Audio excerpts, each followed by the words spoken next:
It is week 8 of the college football season, and here we go. We've got another week of predictions here on the channel, of course, picking every single game of the college football season here in 2024. And I'd say we've been doing pretty well so far this season. Let's look to continue that success this week. And folks, if you haven't yet, though, make sure to hit that subscribe button down below for some more college football predictions weekly here on the channel. It really helps out the channel a lot if you just hit that subscribe button down below and leave a like. So if you want to see more, again, we're picking every single college football game this year. Make sure to hit that subscribe button down below and leave a like for the channel. Also, go make sure to check out our UFC Fight Night, our UFC Vegas 99 predictions with Anthony Hernandez and Michelle Pereira in the main event this weekend for the UFC. We also have the return of Francis Ngannou on Saturday as he is fighting for the PFL. He's taking on Hernan Ferreira in the Battle of the Giants for the PFL. That prediction video is out on the channel as well, as we also have our ALCS and NLCS predictions out on the channel as well. Don't want to give it away, but we're doing pretty well so far. I'm just saying, with the results of games 1 and 2 from Los Angeles and game 1 last night in the Bronx, I think we're doing all right. So go check that video out if you haven't yet. And also, tomorrow we will have our week number 7 NFL predictions. So predictions coming at you on the channel in all different sports, and we might be doing the NBA as well in just a couple weeks, or actually about a week. We might be doing the NBA as well. If you want to see the NBA, let me know. We might be doing some college basketball as well. We're gonna do all sports except for the NHL. I probably can't give you the best picks on the NHL, but it is what it is. Let's get into it. The full college football slate starts with the Tuesday games. Now we're actually getting this video out on time this week. Last week I got the Tuesday. I didn't get this video up in time for the Liberty game on Tuesday. It's gonna be up in time this time because I'm recording this at 1:24 in the morning. Let's get it going. Troy versus South Alabama. We start things off in Mobile, and we're going with South Alabama to win the football game. They're getting 13.5 points, and we're taking them to cover that as well. Now, they're coming off back-to-back losses to Louisiana State and to Arkansas State, but those are close games. Now, I am going to remember South Alabama for their back-to-back victories over Northwestern State and App State. One game against Northwestern State where they put up 87 points, and then the App State victory where they won 48-14 on the road as road dogs. We picked them to win outright, and that's what happened. That's what I choose to remember South Alabama for. They're playing Troy, who has just been horrible this season. They get beat by everybody. Now, their 13-9 loss against UL Monroe does give them hope to cover the 14.5 here, but that game was at home, and Troy has been at home for the last month.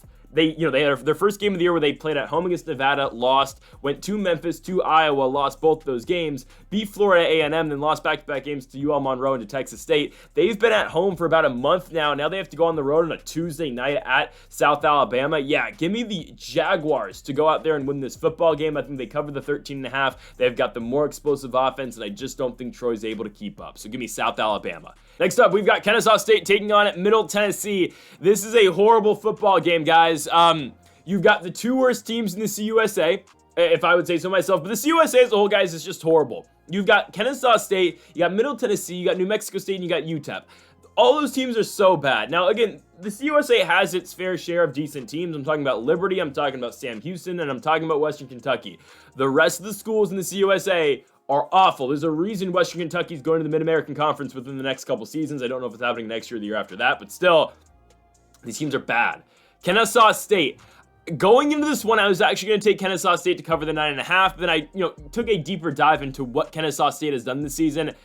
They haven't lost a game by single digits all year long, and they've played UT Martin. They lost by 11 at home. Jacksonville State last week at home got blown out by 40 points. San Jose State lost by 21 points. The Raging Cajuns lost by 24 points. UTSA lost by 12 points in their opener, and that first game for Kennesaw kind of gave me hope for them. Just they only lost by 12 at UTSA. No, they're just not good. The problem is Middle Tennessee's not good either. They haven't won a game since week 1 where they beat Tennessee Tech by 7 points. My thing is Middle Tennessee can score. I don't really think Kennesaw is able to score. Kennesaw gives up points against everybody, and Middle Tennessee should be able to put it on them. Again, I know they haven't won since week 1, but Kennesaw still has yet to win a game at the FBS level. Give me Kennesaw State to lose by 9.5. This game is in Tennessee as well. That's why I think the Blue Raiders win this one, and they cover the 9.5. Don't bet on this football game. Just don't do it. If you're a degenerate like me, you will, but don't do it. I'm going to settle for maybe an alt line of 2.5 and parlay it. I might do that. I wouldn't bet. I wouldn't touch this game, guys. I wouldn't touch it. Next up, New Mexico State versus Louisiana Tech. We just want to keep wanting to go in the worst CUSA games possible. I'm taking the better football team, which is Louisiana Tech, to go on the road and cover the 11.5 points. Now, I might have got that wrong last week, them in Middle Tennessee. It's fine. I believe now in Louisiana Tech fully, and New Mexico State can't stop anybody on offense. They can't. The FBS schools they played this season. Now, again, I think I gave New Mexico State too much credit because they had a 6-point loss to Liberty week 2, but look what they have done since. A 48-0 loss to Fresno State, 31-11 to Sam Houston, 50-40 to New Mexico, and 54-13 to Jacksonville State last week on the road. This team just continues to lose. They're not very good. Louisiana Tech's the better football team.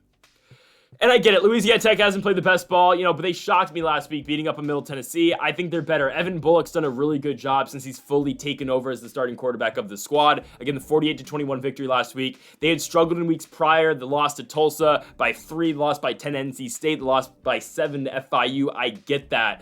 But they have looked better recently, and I do think Louisiana Tech's able to go out here and win this football game. Again, New Mexico State can't stop anybody on offense, so I'm going to be inclined to pick Louisiana Tech on the road in this game, and especially what they did last week at Middle Tennessee, or I think they were at home, but still what they did against Middle Tennessee really impresses me. I think this offense is able to put up points and give me Louisiana Tech to win the football game. Next up, we go to the Wednesday slate. We've got Sam Houston hosting Western Kentucky. I want to say Middle Tennessee again. Western Kentucky and Sam Houston. Give me the Hilltoppers, okay? I love what Western Kentucky's been doing this season. If you've been watching, I think I have picked Western Kentucky in every single game they've had this season, at least to cover. Obviously, I did not pick them to beat Alabama. The cover didn't really work too well in that game for us. But they've moved on from TJ Finley. We've been talking about that. But Caden Vetkamp has been very good for this football team, at least, again, for Western Kentucky. You saw what they did last week at home against UTEP. They broke out the special Hilltopper helmets, and they won 44-17 at home against UTEP. They lost to Boston College the week before, 21-20. It is what it is. They had a close game against a good school in Boston College. We said they were going to cover that game, and they did. They were home dogs against Toledo 2 weeks prior. They beat Toledo, again, like we said was going to happen. They beat up on Middle Tennessee before that. This Western Kentucky team puts up points. They are on the road in a huge game against the Sam Houston Bearcats in this one, and I get it. Again, Sam Houston's been playing good football this season. Their only loss is a road loss to UCF, but I really like what Western Kentucky's doing this season. Hunter Watson is going to turn the ball over. The starting quarterback for Sam Houston will turn the ball over. He's not afraid to push the ball downfield, but at the same time, again, Watson's going to turn the ball over. Sam Houston's run game is pretty good in its own right as well. You got Jay Ducker at running back, DJ McKinney, and their quarterback and Watson is going to take off with the football as well. But I just think Western Kentucky's got the better defense, and I think Western Kentucky's just able to outscore this team as well.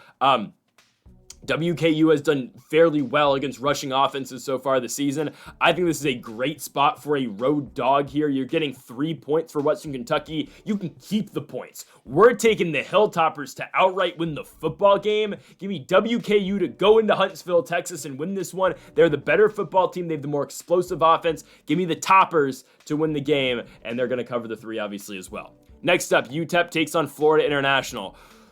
It is bad CUSA football, guys, and we are going to be taking Texas El Paso to cover the 7 points just because I don't know if FIU can beat anybody by more than 7 points, let alone they're going on the road to El Paso. And I get it. UTEP hasn't won a game this season. They haven't.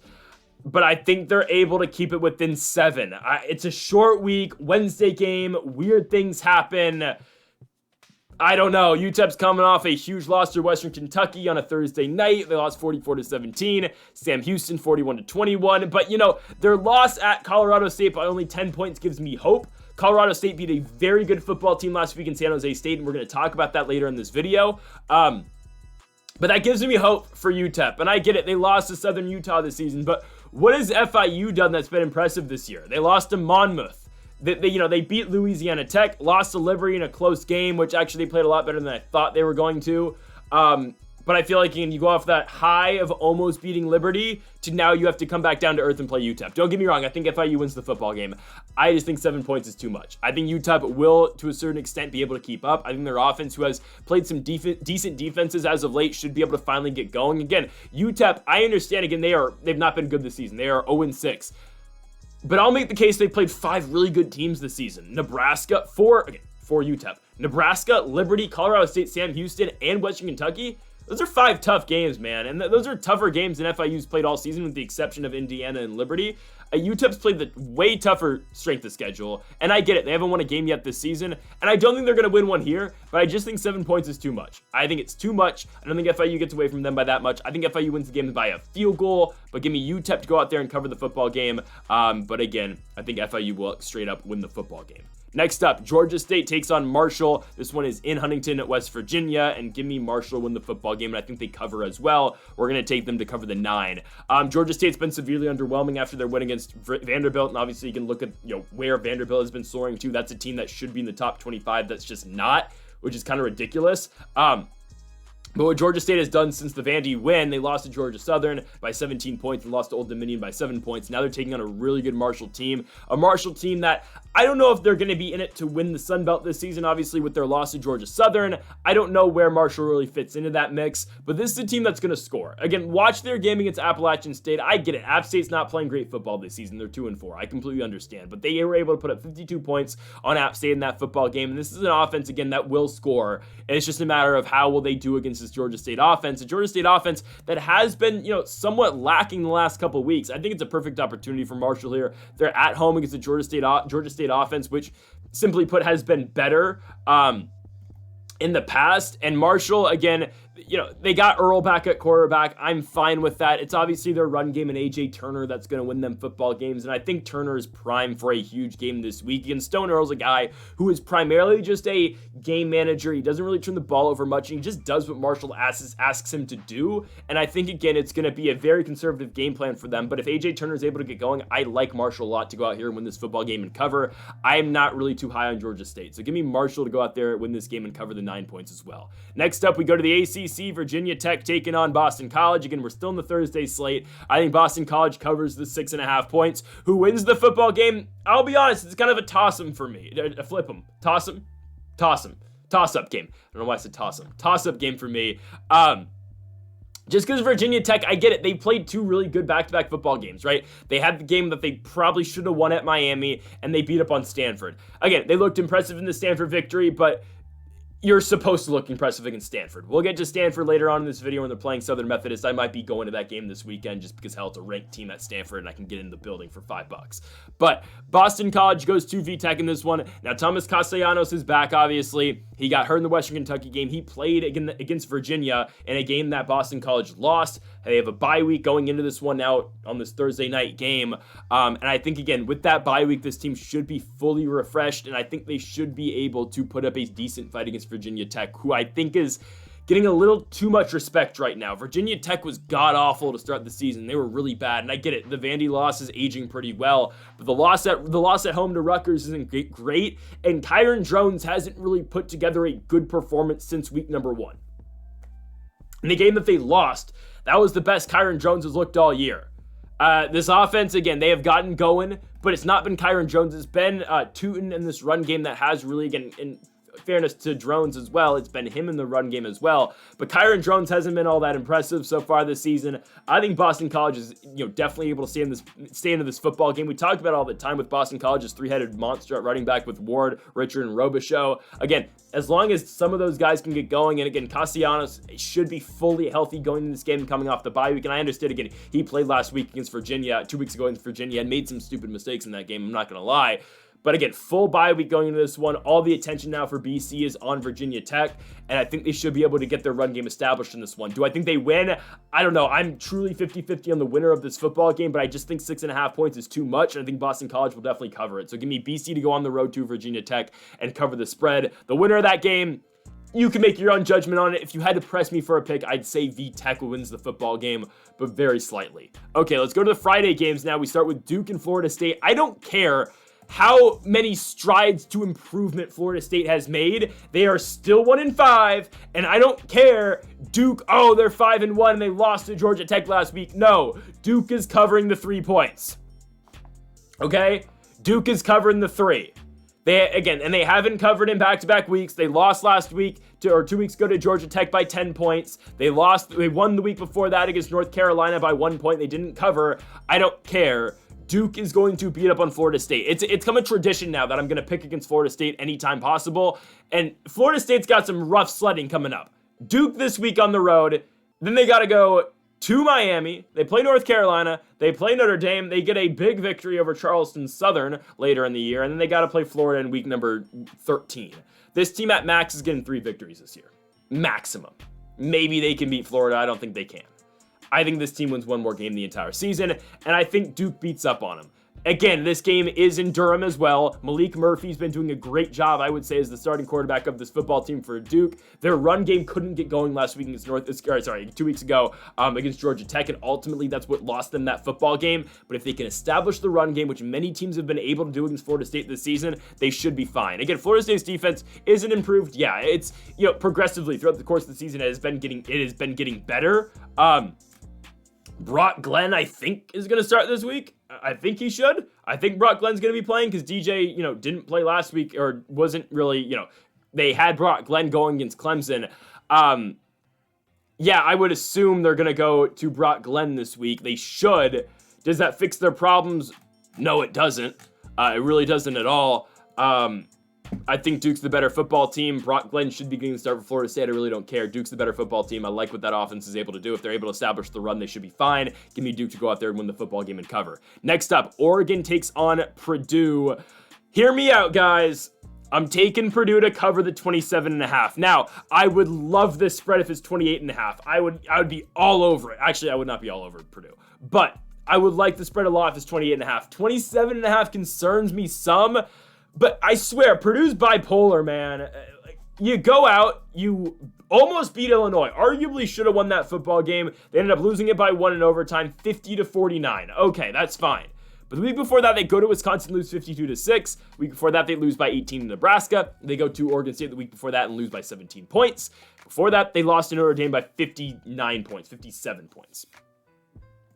I think Purdue's actually getting better. I think they're improving. Right? This is the best they ever looked, and Hudson Card wasn't getting the start. It was Ryan Brown at quarterback instead, and Ryan Brown looked really good. And now, this is tough. They're going to go play Oregon. But I keep making an emphasis out of this whenever I pick Big Ten games this year. Hell, ACC, when a team's playing Stanford or Cal, and the Big 12 as well.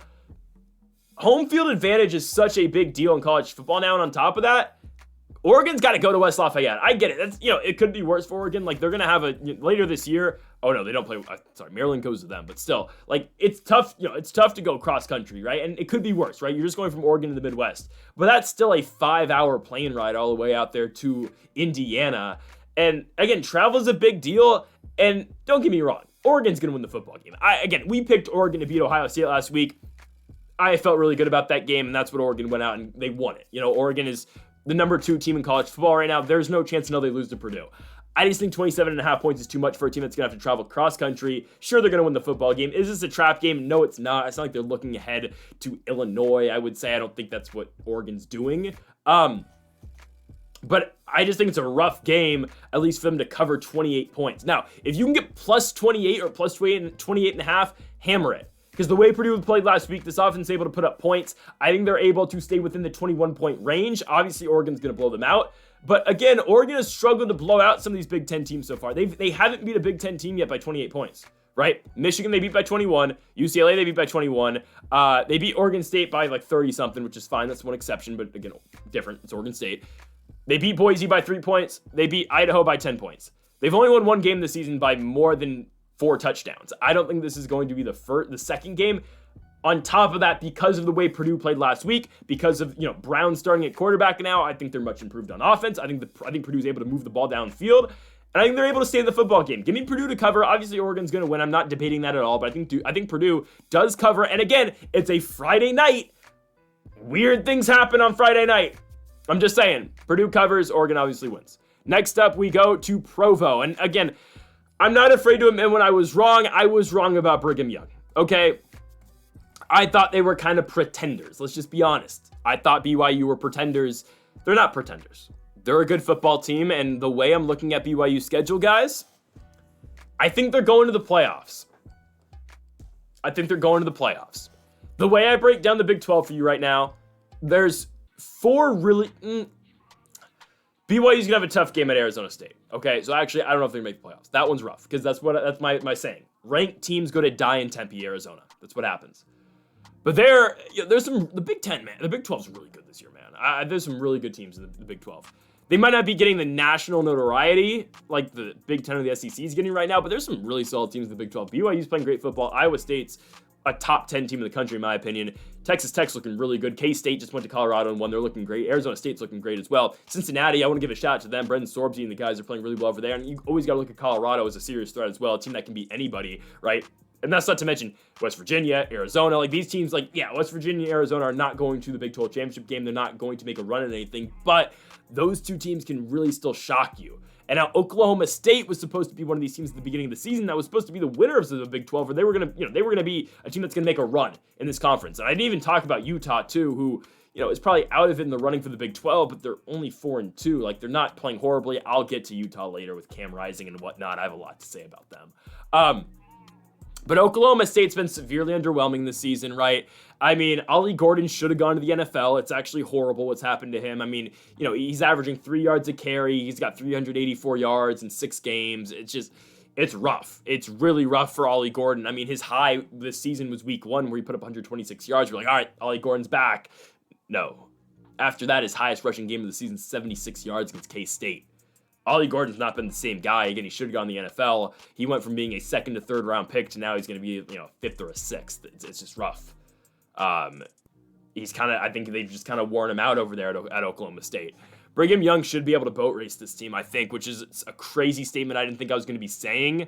But BYU is just so much better. Oklahoma State struggles on offense. Their defense will keep up with teams, but BYU, guys, they've just been able to score, which has really surprised me. And they play really good defense, too. Like, Brigham Young, again, they're not going to wow you, but they just play good football on both sides of the ball. BYU just plays well, and I think they're able to go out there and cover the 9.5. Give me Brigham Young to stay undefeated. Playoffs, I think it's a possibility. I truly think it is. On to our next one. Fresno State goes to Nevada. Okay, I get it. Nevada's coming off a victory against Oregon State. Oregon State, yes. No, they're not beating Fresno State, okay? Fresno State has had 2 back-to-back losses, UNLV and Washington State. If you go back and watch Fresno State, Washington State, Fresno State plays that game very tough. Mikey Keene throws an interception at the end of the game. It is what it is. They lose the football game. It's fine. I want to say that Washington State guys might be a playoff team this season. I'm just looking at the way things are going. Washington State's going to need some help, obviously, with the committee, but if Boise State makes the playoffs, Washington State's probably getting in as well. Their only loss this year is going to be Boise State, and they're probably going to win the rest of their games. I will get to Washington State when they play Hawaii in just a moment, but I'm just saying, watch out for Washington State. This might be a playoff team, and they have wins over Texas Tech and Washington. Wazoo is a serious playoff threat this year. Do I think they're one of the best 12 teams in the country? No, but in terms of ranking and where they, in terms of deserving a playoff spot, they're probably going to be in that position at the end of the season. Okay, this game, I think Fresno State does beat Nevada, though. I get it. Nevada's offense has somehow flipped a switch, and they look really good now. That's great. Just they've been able just to really run the ball on teams. That's really what they did last week. I mean, how many yards did Brendan Lewis have last week? He had 51 yards passing. And again, that's not what Nevada does. They run the football. And Fresno State has struggled against some rushing offenses. I'm not going to lie, they have. I think Fresno State's just going to be able to put up more points in this game. I think it's going to be somewhat of a shootout. Again, 2 very different style of offenses, right? Fresno State's looking to throw the ball. Nevada's looking to run the ball. I think Fresno State's passing offense is just better, though. And I think Fresno State's passing offense is more consistent, especially just matchup-wise. I think Fresno State should be able to still throw the football the entire game, and they should be able to pick up the win. I don't mind Mikey Keene at all. Again, Keene has his games where he's not great. As a whole, he's not a bad quarterback. I think Mikey Keene propels Fresno State to victory, and they beat Nevada, and they cover the 2.5 as well. All right, we're going on to Saturday. I'm just going to be honest with you. This is going to be the longest college football video I make. We are not even halfway through this graphic yet, or we are halfway through this graphic, and I think we're already like 20-something minutes into this video. So buckle in. This is going to be a long one. Okay, Virginia takes on Clemson. Virginia, they are bottom of the barrel to me in the ACC. Actually, I wouldn't say they're bottom of the barrel. They're mid of the ACC. They surprised me last week against Louisville. It is what it is. They were very competitive in that football game. I was glad to see Virginia did that, right? But, they beat Boston College the week before. I just didn't think Virginia was that great, but apparently they're not that bad. So excuse my bottom of the barrel comment. The bottom of the barrel of the ACC is NC State, North Carolina, Florida State, Cal, Wake Forest, Stanford. Those are the bottom of the barrel teams, okay? Maybe that's disrespectful to Cal a little bit, but those are the bad teams in the ACC this year. Virginia is just mid. The problem is, guys, Clemson is head and shoulders. Clemson, Miami, and Pitt are head and shoulders above everyone else in the ACC. Maybe SMU too. Okay, I love Pittsburgh, so I'm going to put Pittsburgh in the elite category. I don't think SMU deserves to be in the elite category yet, but I think that clearly the best teams in the ACC in no order are Clemson, Miami, and Pittsburgh. Okay, Pittsburgh's on bye. I've been hyping up Pittsburgh since the start of the season. Eli Holstein should be looked at in the Heisman race, but Miami and Clemson are obviously the front runners to win the conference, which is fine, but Clemson has not played a tough game yet this season besides Georgia, and they're going to continue to roll these ACC teams, and they're going to roll Virginia. This game is in Clemson, and I fully expect Clemson to blow this team out. Now, Clemson, I don't think is going to be tested this season until they go to Pittsburgh. That's a very difficult game for Clemson. They have to go to Pitt. I think Pittsburgh wins that game, okay? If I had to pick a winner of the ACC, it'd probably be Miami still. But I don't mind Pittsburgh at all, guys. I think Pittsburgh has a legitimate chance to win the ACC this season. I think Pittsburgh has a legitimate chance. Hear me out. Pittsburgh has a legitimate chance to be either 1 or 2 in the college football playoffs. All you gotta do is win your conference. And you look, the SEC winner might have a couple losses, 1 or 2 losses. Big 12 winner might have a couple losses. If Pitt's able to run the table, their schedule's not too tough. Maybe Pittsburgh ends up with one of the 2 in the college football playoffs. Again, a lot can happen, and I'll get to Pitt next week, obviously, when they play again. But I'm just saying, watch out for the Pitt Panthers. In this game, Clemson's way better than Virginia. Again, Clemson's putting it all together. You saw what they did last week against Wake Forest, beat them 49-14. That's what Clemson does to these lower-level ACC schools. And again, Virginia is a step up from Wake Forest, 100%. But Clemson's still going to win this football game. They're still going to dominate this football game. Give me Clemson to cover the 21.5 points. Okay, we go into our next one. Missouri versus Auburn. I thought about making this its own prediction in the feature games. Again, if you want to see the feature games, there's a link in the description down below to the timestamp to our feature games. If you don't see a game that you are expecting to see, again, that's a feature game, right? I'll give an example. Miami, Louisville, Nebraska, Indiana. We'll get to those at the end of the video individually. Missouri versus Auburn's an interesting game. Now, it's funny, again, Missouri had to go to Massachusetts last week, and obviously they beat the hell out of UMass. They beat them 45-3, which is great, like we thought they were going to. But now they go play Auburn, right? This game is in Columbia, Missouri, and I don't know why they're only getting 4.5 points. I believe Luther Burden's playing this week, right? I could have sworn when I was watching Monday Night Football this week, I saw on the score ticker at the bottom of the screen that Luther Burden's going to play. I'm going to check that right now just so I'm not confusing myself here, but I'm pretty sure he is playing, right? He left. I know he got injured in the game against UMass, but no, he's supposed to play. I don't know why the line's 4.5 here. I don't get it. Just because Auburn's played close games, the game's in Missouri. They played close games again, and I have picked Auburn to cover a lot, right? But they played a close game against Georgia, played a close game against Oklahoma, a close game against Arkansas. That's great. This team lost to Cal this year at home. Missouri's the better football team. I get it. Missouri might not be a playoff contender. They were once ranked in the top 10. They are not a top 10 football team. They're not. But they are levels ahead of Auburn. They just are. They got back on track. It was perfect timing, that UMass game last week, for Brady cooking that offense. Now they should be able to get going. I don't really know why they're only getting 4.5 this week. I really don't know why. I think it's odd. I'll be honest with you. I think it's a little odd they're only getting 4.5. Personally, I'd put this at 9.5, so I think we're getting a steal of a play right now with only 4.5 with Missouri. They're the way better football team, guys. I get it, Auburn's been playing better recently, but no. Give me Mizzou to win the football game and give me them to cover the 4.5 as well. Next up, Army versus East Carolina. I am telling you, there is a legitimate chance the winner of Army-Navy's going to make the playoffs. They're both undefeated. For the first time in how many years, both the service academies are in the top 25, and they're both really good, and they both just blow the brakes off teams. And Army's going to blow the brakes off VCU. Line's 15.5. I'll take it. Charlotte just beat East Carolina by 31 points last week. And you're telling me Army can't beat this team by 16? Come on now. Army's going to absolutely dominate this football game. Army's been running through teams this season. They haven't been in a close game all year. Bryson Daly's done a phenomenal job. Shout out Noah Short. Casey Reynolds hasn't been doing a bad job as well. Like, these guys are showing up, man. Army's playing great football. And they do not get into close games. I think Army's better than Navy this season. I think they are. We'll see again how that game goes later down the line this season. But But Army's just a much better football team. I think 15.5 doesn't do them justice.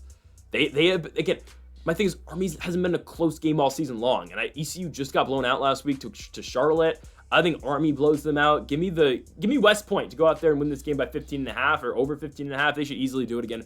Army's rushing attack's been incredible this season. They always rip off 60-yard touchdowns, it seems like, every single game. Give me Army to go out there and win this football game and cover the 15.5 as well. Next up, we have got Wisconsin going to Northwestern, and I have not picked Wisconsin the entire season, guys, but we're taking them here. I believe I've picked against Wisconsin every single week this year. Why? Because I'm not gonna lie, I hype up Indiana all the time in these videos. Last year, if I made these college football videos, it'd be the exact opposite. That's how bad Indiana was last season.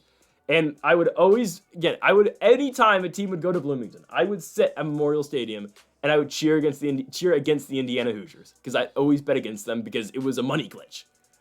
And I do it at Assembly Hall that year too, just last year too, because the Indiana's basketball team was horrible until they got to like the final 2 weeks of the season. They somehow turned it around. Like Khalil Ware, I played well in the summer league. He was horrible at IU. He wasn't great. That's all I'm saying. He has talent. He wasn't great at IU, right? Trey Galloway's come back for his 5th season now or 7th season now, whatever. Regardless, we can get to college basketball later on in the year. I'll do some college basketball videos. Wisconsin was the one team that couldn't cover at Indiana, and they straight up lost. Okay. That's my gripe with Wisconsin, and I just always have a sour taste in my mouth whenever I talk about Wisconsin. Okay, I'm finally going to pick the Badgers. But if I pick the Badgers this week and they can't cover 6.5 against Northwestern, there's a problem. Now, Northwestern's coming off a huge victory where they went on the road to Maryland and won. Again, who predicted that right? I did, I guess. Yeah, I did.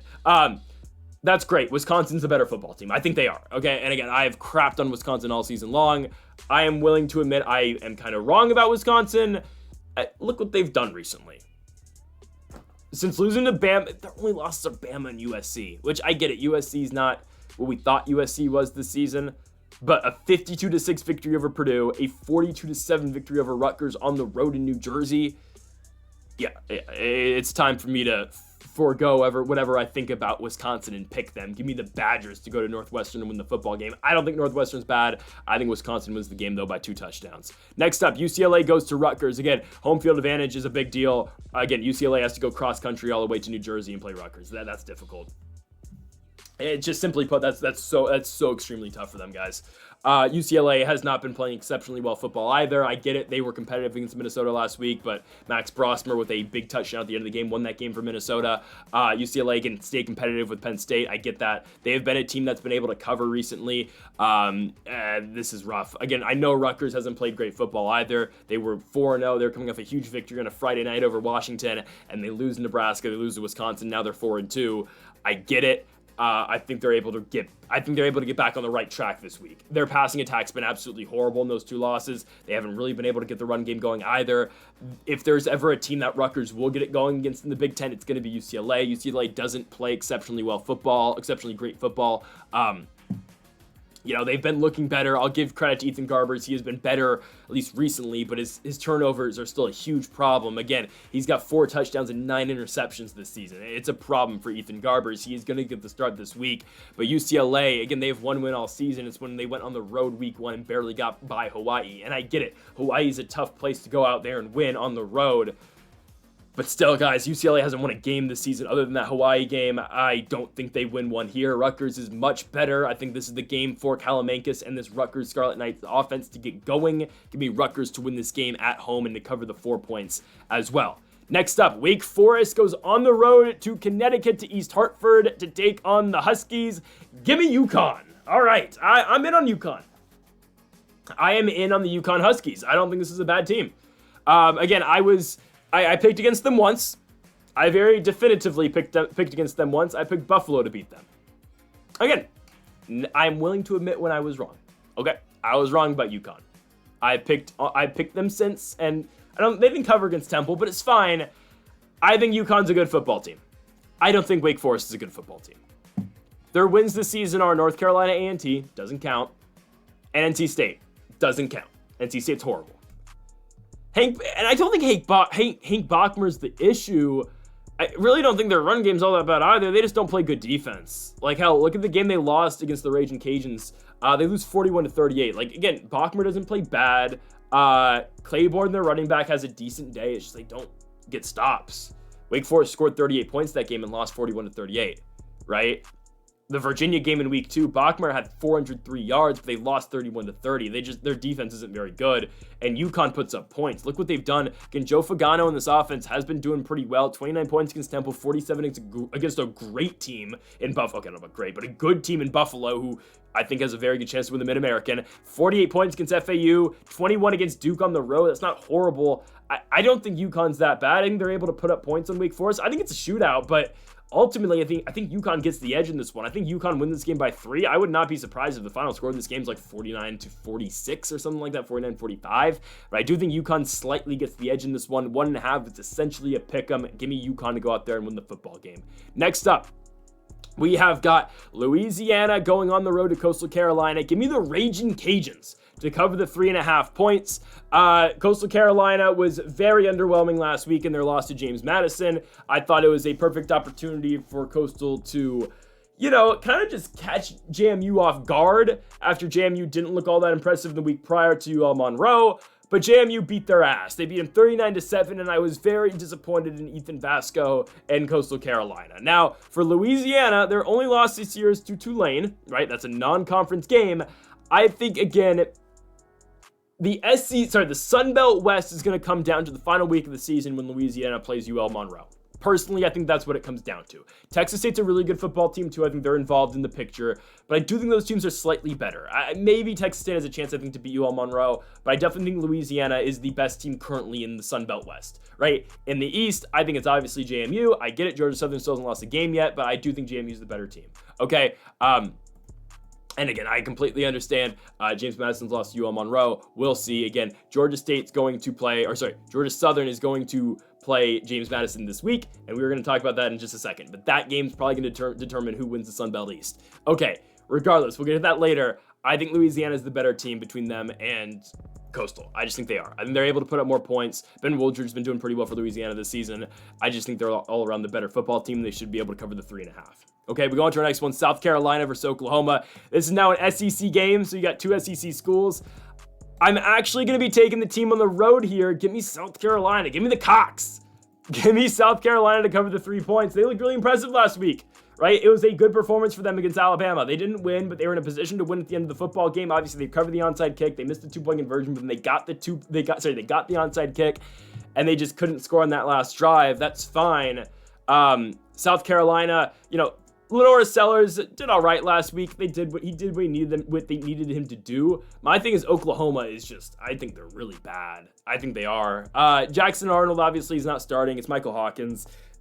Michael Hawkins hasn't been much better. I'll be honest with you. I think they should kind of go back to Jackson Arnold. I think Arnold got a little bit scapegoated there. I'm not going to lie to you. Michael Hawkins hasn't been playing that much better. Oklahoma just has an overall offensive problem. They can't run the ball. Javonte Barnes averages 3 yards a carry, but he's only got 230 yards. It's just their run game's not good.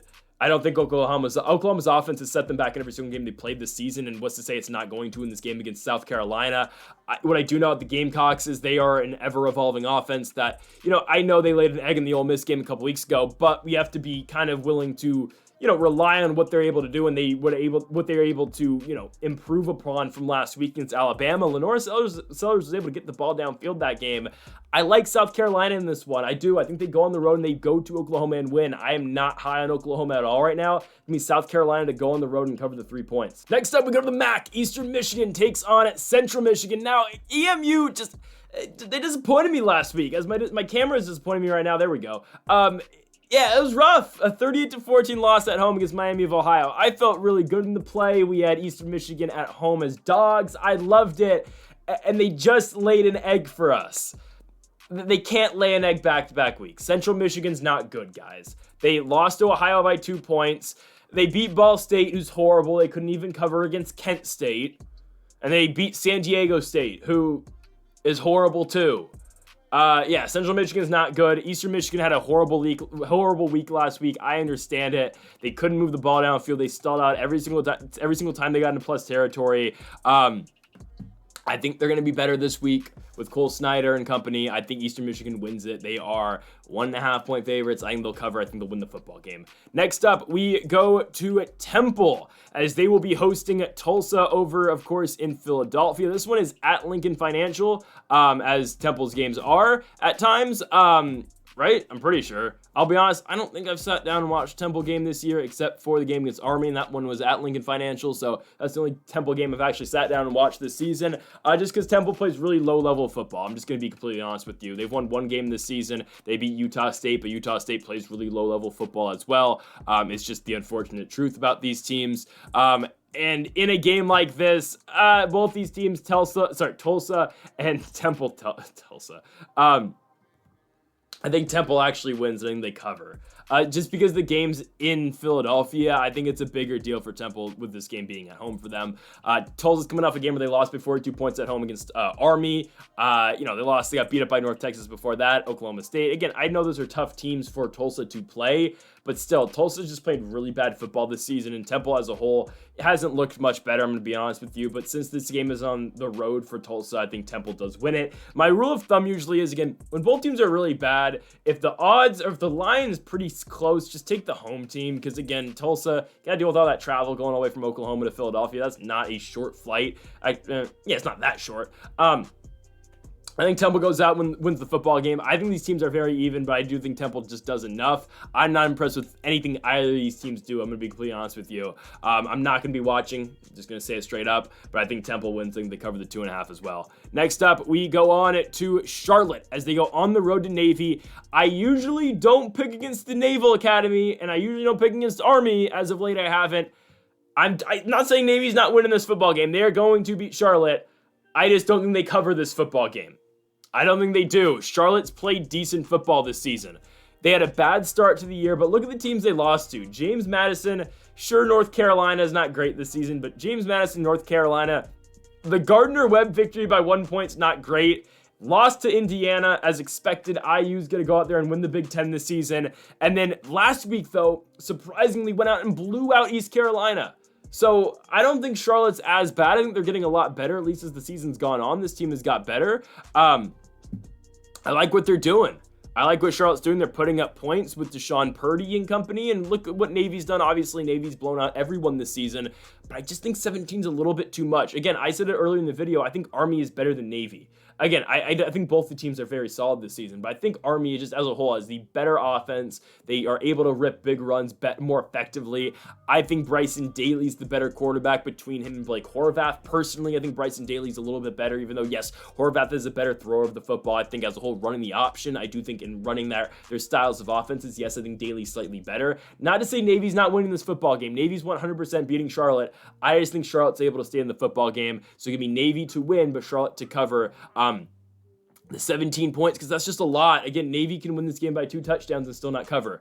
I think Charlotte's going to find ways to score. Obviously, stopping that Navy offense is going to be extremely difficult, but I think Charlotte finds ways to stay in this football game and obviously still lose, but they stay in it and don't get blown out. Next up, we go to Cal Berkeley as they are taking on North Carolina State. Oh my goodness. Give me North Carolina State to cover the 9.5 points.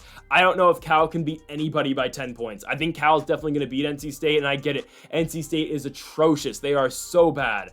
I just don't know if Cal's able to beat them by that many points. Cal has been on the wrong side of 3 very close games. They had a missed opportunity at the end of the game against Pitt where they missed a field goal to take the lead with about a minute to go last week. They lost the game 17-15.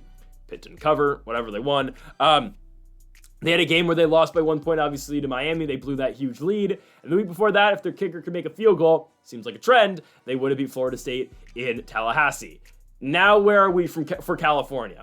Right? They start the year 3-0. You beat Davis, you beat Auburn, you beat San Diego State, and now you drop 3 in a row. For North Carolina State, this team has been just god-awful. They beat Northern Illinois, which is by far their best win all season, but back-to-back losses to Wake Forest and Syracuse. My thing with NC State is they are just able to stay in the football game. They don't always win, but they're able to stay in it, with the exception of Clemson and Tennessee, obviously, but those two teams are way better than Berkeley ever will be this season. That's 100% the case, right? NC State should be able to stay in this football game. They've been playing slightly better without Grayson McCall. I know McCall's hurt now, but, they've been doing all right with Bailey at quarterback. I think North Carolina State stays in the football game. Do they beat Cal? No, I don't think they do. But I think they stay in it enough to the point where they don't lose by more than, they don't lose by double digits or more. Cal, I don't really think can get away from anybody. And at the same time, NC State just plays tight football games. So give me North Carolina State to cover, but Cal to go out and win the football game as a whole. Next up, we go on to Houston and Kansas. This game is at Arrowhead in Kansas City. And I just don't think Kansas is able to beat Houston. I actually think Houston wins the football game. Guys, Kansas hasn't beat a Division I score, an FBS school yet this season. They beat Lindenwood in the first week, but then who do they lose to after? Okay, decent teams, don't get me wrong. Illinois, UNLV, WVU, TCU, Arizona State, and they have not lost a game by more than 11 points all season. I completely get that. But again, they have continued to lose, and lose some more. And Houston last week finally got back on track. And now, partially was that Texas Christian played the worst game they played all season, 100%. Because again, Houston just came up with a lot of turnovers that game just because TCU played god-awful. It was an atrocious performance for Texas Christian in that game, and really nothing Houston does on offense is all that impressive. They have now officially gone to Zion Chris as the starting quarterback. I think Chris is slightly better than Donovan Smith, so I think it is the right move. But yeah, Houston doesn't do anything to amaze you on offense. My thing is, I think they're able to just stay in the game. Their defense plays decently enough. If they're able to force turnovers against Kansas, they should stay in this football game, and I think they will. My thing again with Kansas is they have continued to lose games. If they win one, it's not because they blow anybody out, okay? Again, Kansas has, not lived up to any expectations this season. Maybe, again, we should have known better considering it's Kansas in football. But Jalen Daniels, and we're talking about this as a huge point for Houston this season, and it's what Houston's done very effectively, at least in their win last week against Texas Christian, and earlier in the year, Houston turns teams over. That's where they, again, get most of their points is off of turnovers. Well, Jalen Daniels has turned the ball over 8 times this season. He has he has more interceptions than he does touchdowns. I think that's huge. I think Houston will be able to turn over Jalen Daniels, and that's going to be able to keep Houston in this football game. Ultimately, I think Kansas probably gets the win, but Houston's win last week against TCU really gives me hope for this football team. Not to be, even a bowl team, but just a team that's going to be able to kind of stick around and stay into games and give random Big 12 teams trouble.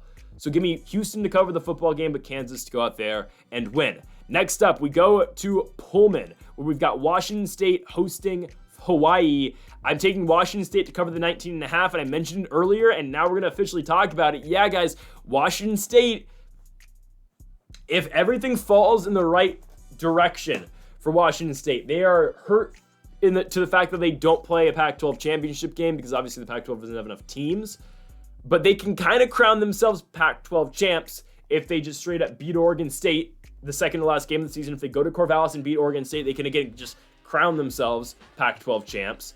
It's not like Oregon State's playing horribly either, but John Matier, obviously, we talk about him every week. He's a dual threat guy who's going to hurt a lot of defenses, and they went to Fresno last week and won. That's a huge win for Washington State. Again, if everything falls in the right direction for Washington State, they'll get in the playoffs. Their only loss is Boise State, and if Boise State wins the Mountain West and Boise State's in the playoffs, that's only going to help Washington State as well. Washington has been iffy. I get, again, they just went last week and lost at Iowa and got blown out, but still, a win over Washington's huge for Wazoo. And Texas Tech, if they continue to play good football, that win for Wazoo is only going to continue to age well. So Washington State's actually not in a bad spot right now. Now, if they beat Boise, if Washington State beat Boise, I would be telling you, yeah, Washington State's a lock to make the playoffs. They're not because of that loss to Boise, but still, they don't have to play UNLV the rest of the way. They only got to play Oregon State. They really don't have a tough game on the schedule, I'm going to be honest with you. Like, all these teams they play are really atrocious. They play the worst teams in the Mountain West coming up. Hawaii, San Diego State, Utah State. New Mexico's a tough game because they score points, but their defense is horrible. They can't tackle, so that's a win. Oregon State's a tough game, but Wyoming's god-awful as well. Washington State just needs everything to fall in the right direction for them, and they'll get in the playoffs. They're going to beat Hawaii. Hawaii doesn't impress me at all. I watched them play Boise last week. It just, everything kind of went wrong for Hawaii. As soon as they started to get something going, it just went wrong. They can't run the ball, so they throw every single down. It's going to catch up to them. Washington State should be able to, stop them again. If you're Hawaii, you don't want to get into a air raid shootout with Washington State because that's not going to go well for you. Washington State's equipped for that style of game, and the Cougs should go out there and win this one. Give me Wazoo to cover the 19.5 and to win, and maybe continue their run to the postseason. I don't know. Next up, Texas State goes to ODU to take on Old Dominion. I think Texas State goes on the road and covers the 10 points. They're just better than Old Dominion, okay? Again, we talked about it earlier. Texas State's the team in the, they're in the Sun Belt West as well, right? It's Louisiana, Monroe, and then there's Texas State as well. Old Dominion, they're in the Sun Belt East, but again, I don't really like Old Dominion that much this season. They always kind of find a way to cover, which does concern me a little bit because this game is at ODU. They might be able to cover this game. I wouldn't bet it personally, but what Texas State does do is they put up points. They put up points in a hurry. Jordan McLeod secretly is putting together an amazing season for Texas State. It's a season nobody's really talking about. Jordan McLeod's been that good. I wish he wasn't a senior, because if he wasn't, he could be on that, Jordan McLeod could definitely be like TJ Finley and go out and transfer again this season. Because Jordan McLeod, God, he was a JMU. Was he a JMU guy? He was a JMU guy. Yeah. He was a JMU guy. He transferred to Texas State. Yeah. If he had another year, he'd get back to the Power 5 level. He was originally an Arizona quarterback. Who only started a couple games when Arizona was at its lowest point in 2021. But again, Jordan McLeod started at JMU last season, won 10 games for that team. Jordan McLeod, who is the younger brother of Ray McLeod, is having a tremendous season for Texas State. They put up points. I think they covered the 10 points. I get a little concerned just because ODU finds ways to stay in games. They did that against South Carolina, East Carolina, Coastal. They beat Georgia State. They beat Bowling Green barely. Again, that's my one concern with ODU is just they find ways to stay competitive. I think Texas State beats them. I think Jordan McLeod, again, just able to continue to just put up yards against these type of teams. And I think Texas State should be able to go out here and win this football game. They're getting 10 points on the road. I think they go out there and get it done. Next up, Ohio goes on the road to Miami of Ohio. I don't care. I'm going to continue to pick against the Redhawks. I'm not like a Miami of Ohio hater by any stretch of the imagination. I don't know why anyone would have hate in their heart for Miami of Ohio. I don't. I just think they're kind of fraudulent, okay? I think they are. They beat Eastern Michigan last week. I'm willing to double down on the fact that I'm going to pick against Miami of Ohio again. I don't care. Again, they looked good last week. I'm not going to lie, right? Brett Gabbert played a very good football game last week for Miami. I'm going to give the guy credit. I'm going to give the Redhawks credit as well. Ohio is just the better football team. Parker Navarro's squad is just better. Navarro obviously has not been the focal point of this offense. It has been Anthony Tyus III. He's been the one really carrying the load. He's averaging 6 yards a carry so far this season. He's got about 600 yards. Obviously, Parker Navarro is going to be he's the type of quarterback that's going to keep it as well. He's going to get his yards on the ground as well. Ohio just stylistically they have the style to beat up on Miami of Ohio this week. They should be able to ground and pound him the entire football game, and that's what I'm kind of expecting. It's everything that Eastern Michigan couldn't do last week. That's what Ohio should be able to do this week at Oxford, right? I'm expecting the Bobcats to go on the road and beat Miami of Ohio here. They're getting 3.5 on the road. I think Ohio covers, obviously, and I think they straight up win the football game as well. Again, the MAC gets weird sometimes, but I think I'm getting a better understanding for the MAC as a whole, as we're going to have 2 more MAC games coming up in a second here. I think Ohio is able to go on the road and win this football game. Speaking of the MAC, let's continue. Kent State goes to Bowling Green. Now, guys, I just want to go on my weekly Kent State ramble, all right? I pick against Kent State every single week. I have nothing against Kent State. I actually cheer for the Golden Flashes every single week. I actually watch almost every Kent State football game. But I pick against them every week because they're Kent State. Now, Ball State last week, guys. Ball State sold our spread in unbelievable ways. I don't know. Again, I hope, for the sake of your guys' bankroll, I hope you didn't follow my advice in that game, because I was saying hammer. I don't know if I said hammer Ball State, but I said Ball State's definitely going to cover. Okay, Ball State, man. It's a 4th and 27 for Kent State. They're down by 10 points. 4th and 27 from like the Ball State 40-yard line. They find a way to convert the 4th and 27. They score a touchdown. I'm like, oh, great. They cut the lead to 2. The line was what? 6.5, 4.5, depending on when you got it. Regardless, you still needed Ball State to be up by that, by a touchdown. Okay. Ball State gets the onside kick. What do? They lost a 1 on first down. Kent State's going to take their timeout, start to get the football back. No, second and 10, second and 11. Boom, huge touchdown. I believe it was Sloan on the carry. 41 yards to the house. A minute left. I'm like, oh my goodness, we're going to cover with Ball State. We got it. So I kid you not, this is what happened. I was like, oh, we got it. It's over with. Ball State's going to cover. I was like, cool. I'm going to take a shower, get prepared for the 12 o'clock games. I kid you not. I'm in the shower, and I had a sneaking suspicion. That something was going wrong. I was talking to myself, not talking to myself, but I was thinking to myself, what if Kent just, with a minute left, went down the field and scored? So I kid you not. I pull open my shower curtain and just check my phone. I'm just, let me see. I get the real app notification, and I'm like, I swear, if that's Kent State big play to cut the lead to 2, I'm gonna go berserk. And it was. It was a Krishan McCray 75-yard touchdown. Unbelievable, guys. Unbelievable. And then it gets worse, because then you look back at what actually happened. 1st and 10, incomplete pass, Tommy Ulatowski. 2nd and 10, incomplete pass. 3rd and 10, incomplete pass.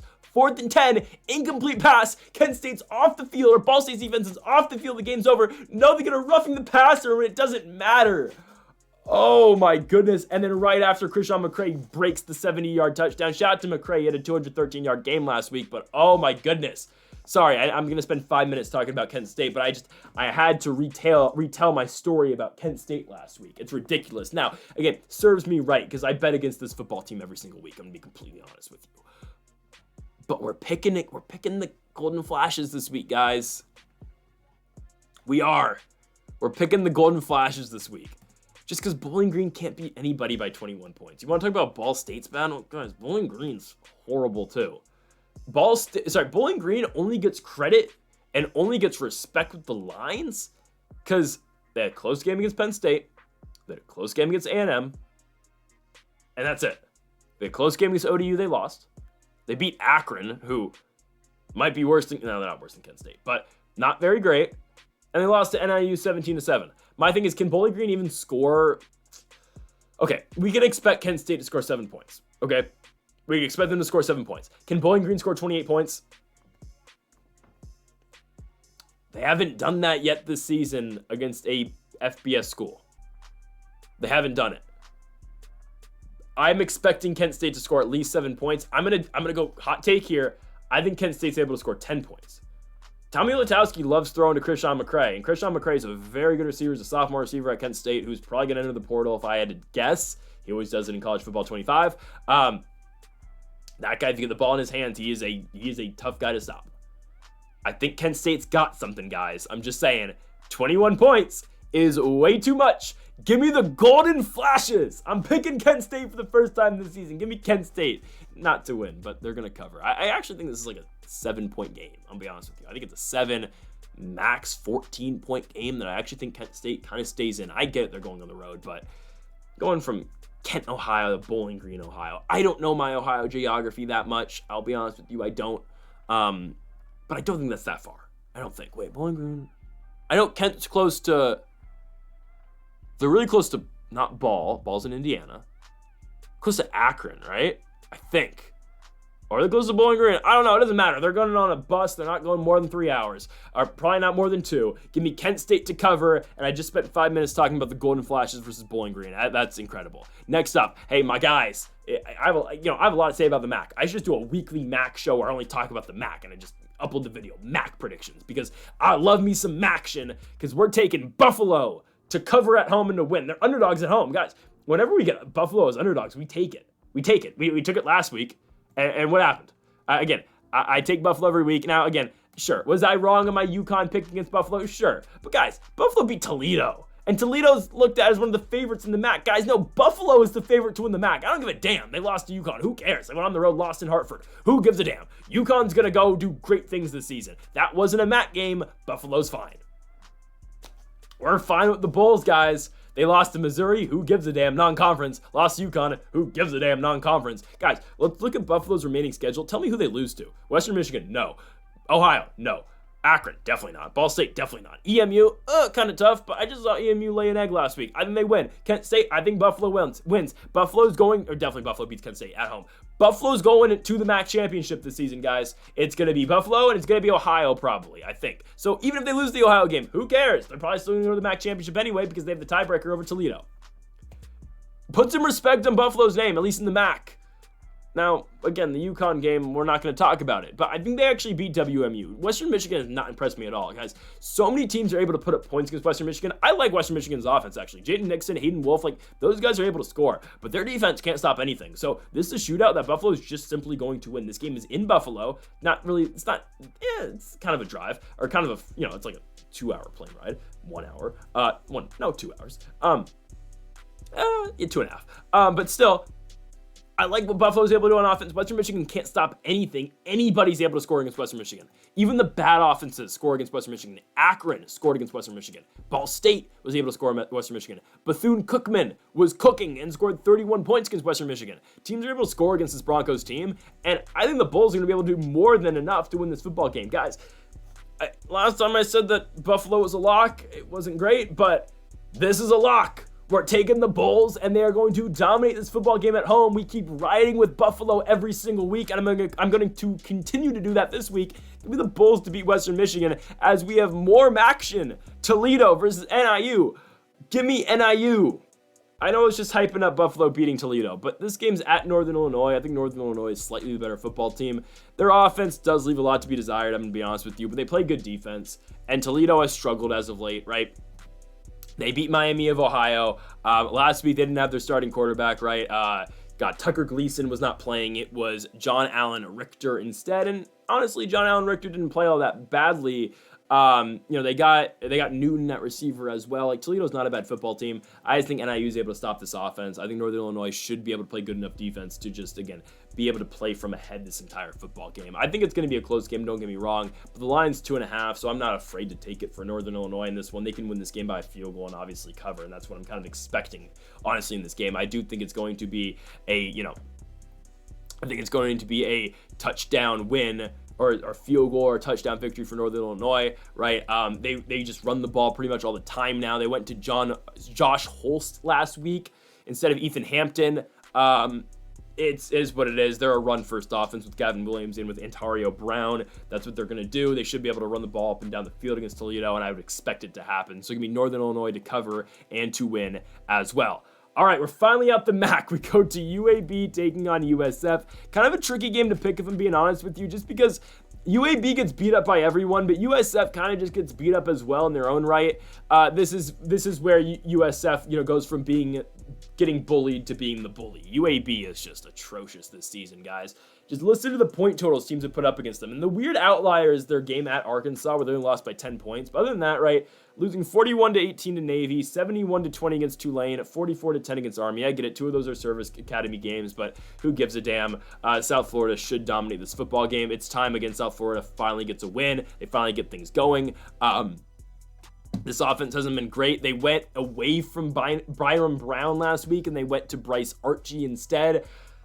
I don't think they should do that switch. I get it. Byron Brown hasn't been playing great football, but Bryce Archie did not look much better. He looked worse. They should really go with Byron Brown this week. If they go to Byron Brown, I feel really good about them covering. If not, no matter the quarterback, they're going to beat UAB. Quarterback-wise, I think it is a little bit difficult to see if they can cover with a guy like Archie. I think they should still. Just because USF's so much better. They got a so much better offense. They play better defense as well. UAB can't play defense. They can't stop anybody on defense. So give me USF to win the football game and give me them to cover as well. I would stay off this game, though, because a lot could happen. And there's just, again, all these teams have been playing losing football. I wouldn't really trust it either way. Okay, FAU goes to Texas San Antonio. And here comes the boom. Give me the boys from Boca Raton. We're taking FAU. They played a really close game last week against North Texas, which I think is impressive. We're going to get to North Texas later on in the video. Actually, that's a feature game this week, them in Memphis. But FAU actually hasn't been playing bad football this season. They turn the ball over a lot, which does hurt them. They can't really throw the ball either, so they just primarily run it. But UTSA has just been bad too. Like, let's not stray away from that. They can throw the ball, yeah, but they struggle to, again, convert at times. Their run game never gets going, and they play horrible defense. I am willing to say FAU stays in this football game. We get them as dogs. It's 3-point dogs, so hell, they can lose by a field goal and still cover. But FAU last week was able to throw the ball up and down the field against North Texas, 351 yards out of their starting quarterback last week. Of course, in Cam Fancher, I believe his name is. Again, FAU's got a turnover problem as well, but I think you see a shootout in this one. I think FAU is slightly the better football team, and I think they go out there. I think they win. I like the extra insurance, though, with them being 3-point dogs. Give me the Owls to go on the road to cover and to win on the road again against Texas San Antonio at the Alamo Dome, obviously. So yeah, give me FAU. Next up, Rice goes on the road to Tulane. I think Tulane covers the 22.5. I get it. Rice has been playing better football. They won last week against Texas San Antonio. Shout out to E.J. Warner, son of the Hall of Famer Kurt Warner. E.J. Warner's been doing all right this year. He's kind of been gunslinging it, and he's been doing a good job. 350 yards last week against UTSA. I think he's a good quarterback. The problem for Rice is just Tulane is just so much better than them. Again, there is an elite class of the American Conference. It is Army, Navy, North Texas, Tulane, and Memphis. By far, those are the 5 best teams. And then it's really just everybody else. I don't actually think Rice is at the bottom of the barrel. Obviously, that's going to be Texas San Antonio. It's going to be Temple. It's going to be UAB.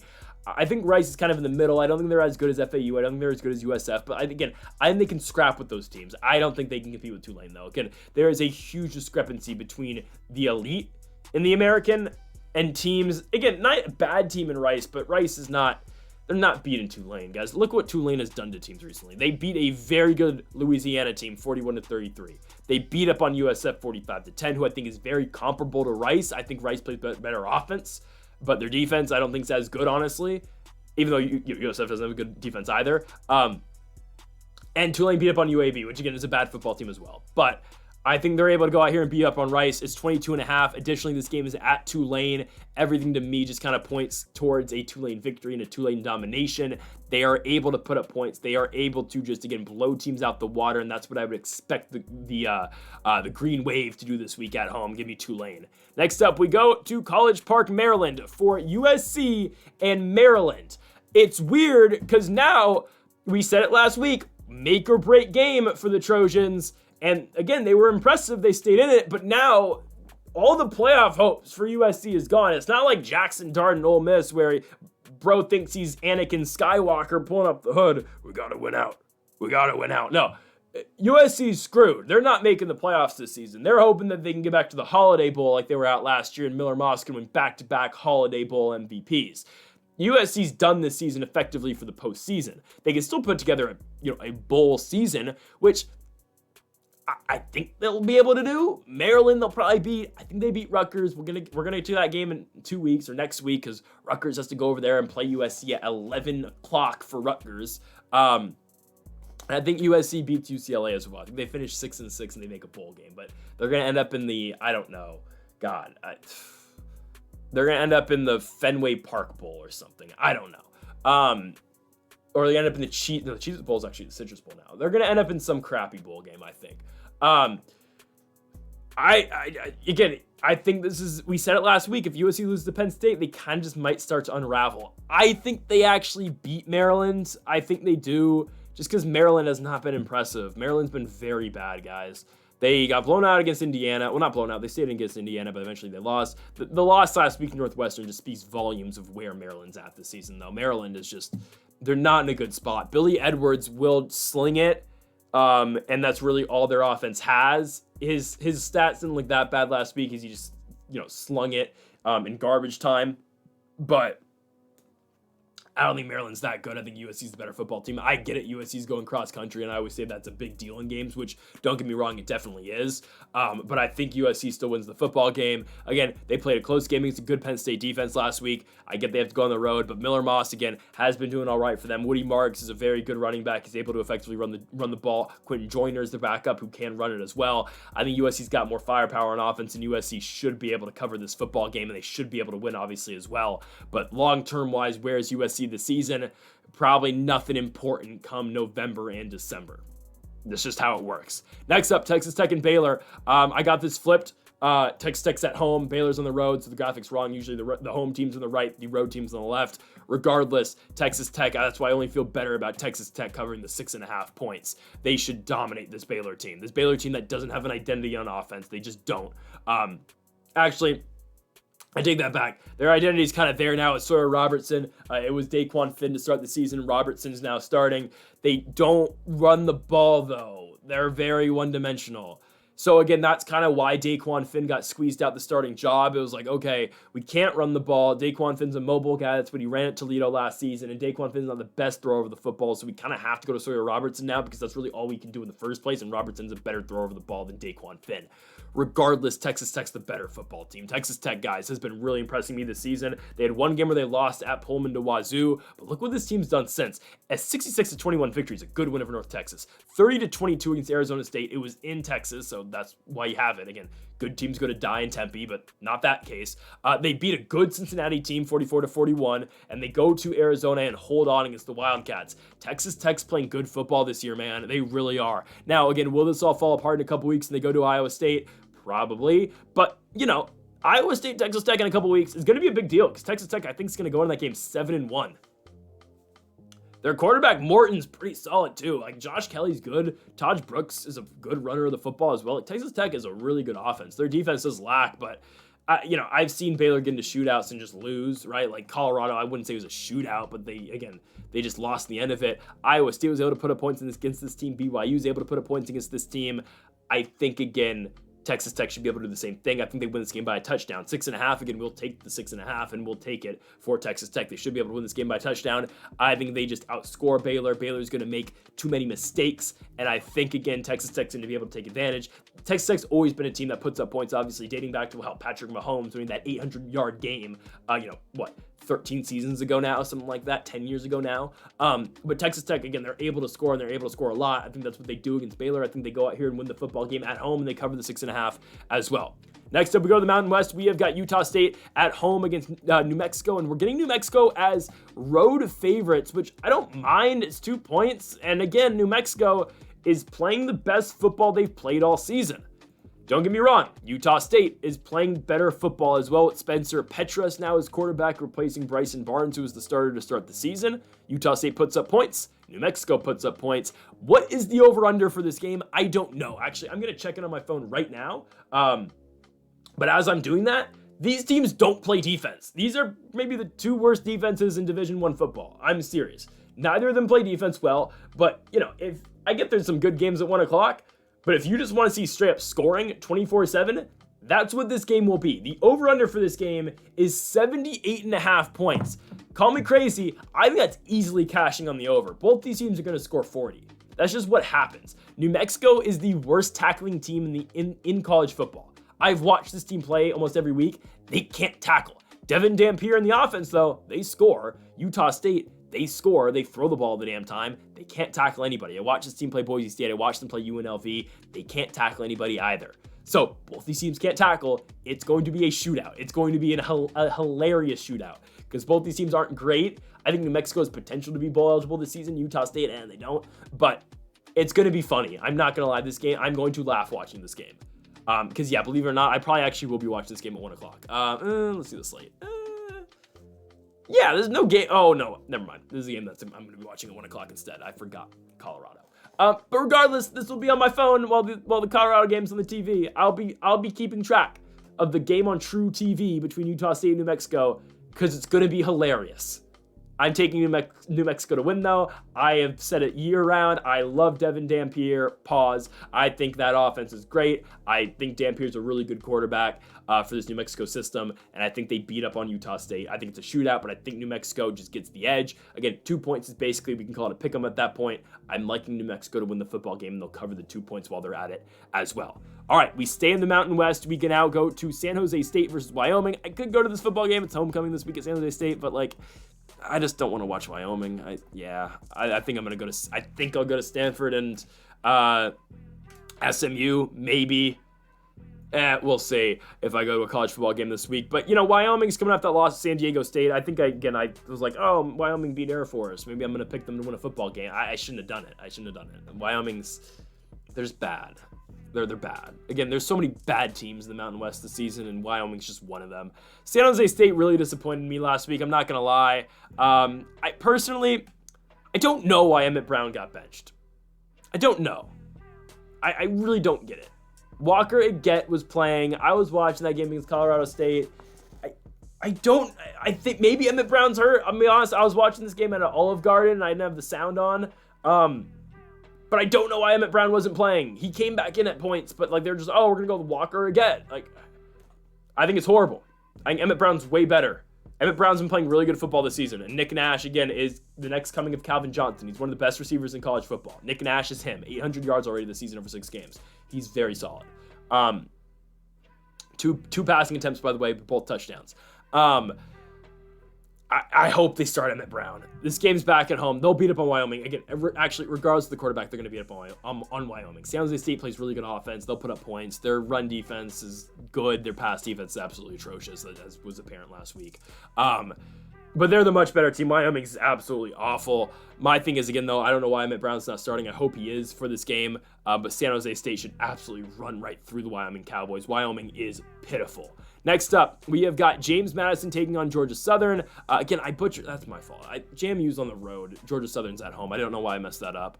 Regardless, we're taking JMU to win the football game. They're just the better team. Now, we mentioned it earlier again, Georgia Southern is that team. And this is the game to decide the Sun Belt East. Maybe I should have given this game its own feature. I probably should have. I'm going to be honest with you. That's my fault. Because honestly, at this point in the season, this is kind of the game that decides who goes to the Sun Belt Championship. Because I can expect these teams to win out from here on out. Georgia Southern's playing Old Dominion, South Alabama, Troy, Coastal, App State. Coastal might give them trouble, but I think they're going to be favored to win all those games. JMU's playing Southern Miss, Georgia State, ODU, App, and Marshall. Marshall actually might give them some trouble. Yeah, Marshall might give them some trouble. But other than that, like, these are all games that I expect JMU to win. This is a big game. Both these teams score. Like, both these teams have very good offenses on both sides. Georgia Southern's offense is more inconsistent, I would say, with J.C. French at quarterback. But Georgia Southern is able to put up points. I just don't think they stay in this game with James Madison, though, right? Like, James Madison is... shout out Alonzo Barnett, 15 touchdowns, 1,500 yards this season, 1 interception. He's been playing great football. They've got, he can run the ball as well, too. He's got 309 yards rushing. They've got George Pettaway, who's got 400 yards rushing as well. JMU just by far is the better football team, and that's not a hot take at all. James Madison is the better team between them and Georgia Southern. The line on this one's 9.5. I think that's kind of rough considering this game is at Georgia Southern. I'm still taking JMU because of this explosive offense, and I learned my lesson last week picking against them. I think, again, I was down on them because of the UL Monroe game. They lost, but I am willing to say, okay, UL Monroe is just a good football team. I don't mind the Warhawks at all this season. James Madison's dominance over Coastal Carolina has me back on the hype train, and I'm taking JMU to absolutely beat the brakes off of Georgia Southern. This is a statement game, if anything, going on the road against the other best team in your division. Yeah, give me the Dukes to go out there and absolutely dominate. Give me James Madison to go on the road and beat up on Georgia Southern. The Dukes go win, and they cover the 9.5 as well. We're not done. We've got more, guys. We've got 12 more games before we get into the features, and then we'll have 10 more games there. So we start things off here with this next slate with Texas A&M going on the road to Mississippi State. Okay, Mississippi State's getting 15.5 at home. I feel like that's too much. Mississippi State has been one of those teams that we've just been kind of picking every week just to cover. Back-to-back weeks, we picked Mississippi State to cover against Texas, which they did, and cover against Georgia, which they did. I don't think they beat Texas A&M, but I think they cover like they have the last couple weeks. Again, Mississippi State, good teams win, but great teams cover. And Mississippi State, shout out to their quarterback, Michael Van Buren, who, is he better than Blake Shapen? I don't know, but it's fine. Mississippi State has just stayed in games recently, and they've been doing all right. And again, I think that's what they do this week. This pass-heavy offense should be able to stay in the game against A&M. They are going to score points against A&M. A&M doesn't really get away from anybody. Yeah, they did against Missouri. That is a one-week thing. A&M is not that great. I think they beat Mississippi State, sure. A&M is not the 14th best team in the country, guys. They are not number 14 in the country. I am willing to say that right now. They are not the 14th best team. They're not. They beat Mizzou. Don't care. Indiana would beat the brakes off Texas A&M right now, and Indiana's ranked 16. Like, A&M, they barely beat Arkansas. They barely beat Bowling Green. Barely beat Florida. Lost to Notre Dame. And they beat Mizzou. Okay, they beat Missouri. That's their only good win this season. I'm not sold on A&M. Sure, are they going to win this game? Yeah, they are. They're going to beat Mississippi State. I think A&M, though, is just, it's an implosion waiting to happen. They went back to Connor Weigman last week, obviously in their victory over Missouri. It went well for them. I'm happy for them. God, I was going to say it's all going to come to an end next week when they play LSU, but LSU's kind of fraudulent too. I'm not going to lie. There's a chance A&M goes into the last week of the season against Texas, and it's a huge game because A&M might be, God, they might be able to beat LSU. I think they might, actually. I'm not going to lie. I think they might beat LSU. You might go into the final week of the season undefeated Texas versus 11-1 Texas A&M. Or sorry, 10-1 Texas A&M. God, there's a real possibility that's going to happen. They're not losing to South Carolina. Oh, they might lose to South Carolina. They're not going to lose to Auburn. They're not losing to Mexico State. Yeah, there's a chance. We'll see. I'm taking Texas A&M to win the football game. I'm not impressed, but they're not losing. I know that they're on the road. That's why they're not covering, but they're not straight up losing this football game.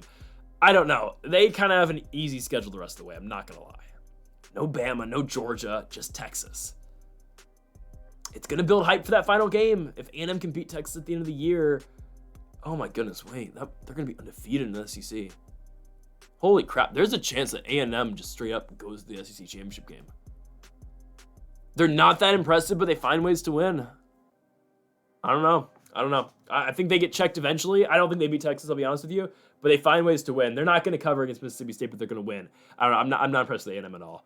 But we'll see how they go down the stretch, I guess. Next up, we have got Vandy versus Ball State. I said my piece against Ball State. I did.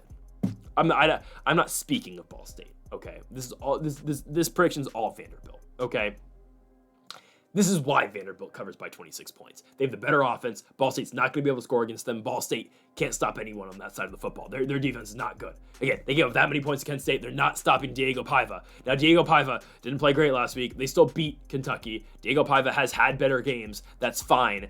Vanderbilt's absolutely going to smash Ball State, and Vanderbilt guys should be in the rankings. I don't care they lost to Georgia State. You beat Alabama. They beat Kentucky now. Lost to Mizzou, who at the time was 7 on the road. Don't really care. They should be ranked. Vandy should be ranked going into their game next week against Texas, and game day should be at Vandy next week. It should be.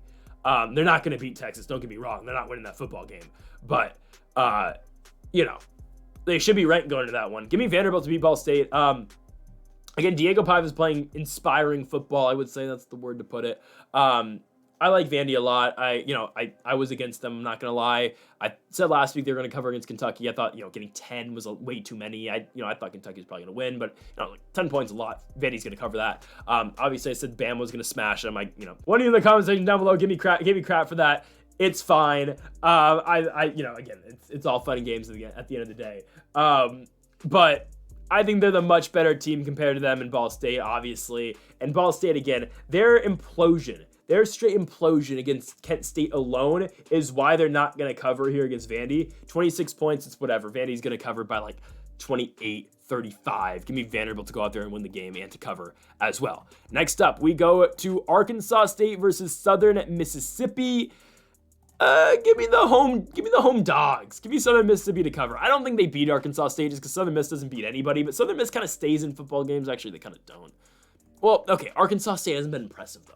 Arkansas State hasn't beat a team by more than 7 all year long. Their wins are a 2-point victory over South Alabama, a 4-point victory over Tulsa, and a 3-point victory at home against Central Arkansas. The common denominator in all those games, they've been at home. They haven't won a game on the road yet this season. So on top of that, we're taking Southern Miss, who again, they haven't been good this season. They've only won one game, which is it's Southeastern Louisiana. That's not a great win, but that's the only win this season. However, they haven't gotten completely blown out. But the games at Southern Miss, Arkansas State has won 3 games this season, all at home, and they haven't beat anybody by more than a touchdown.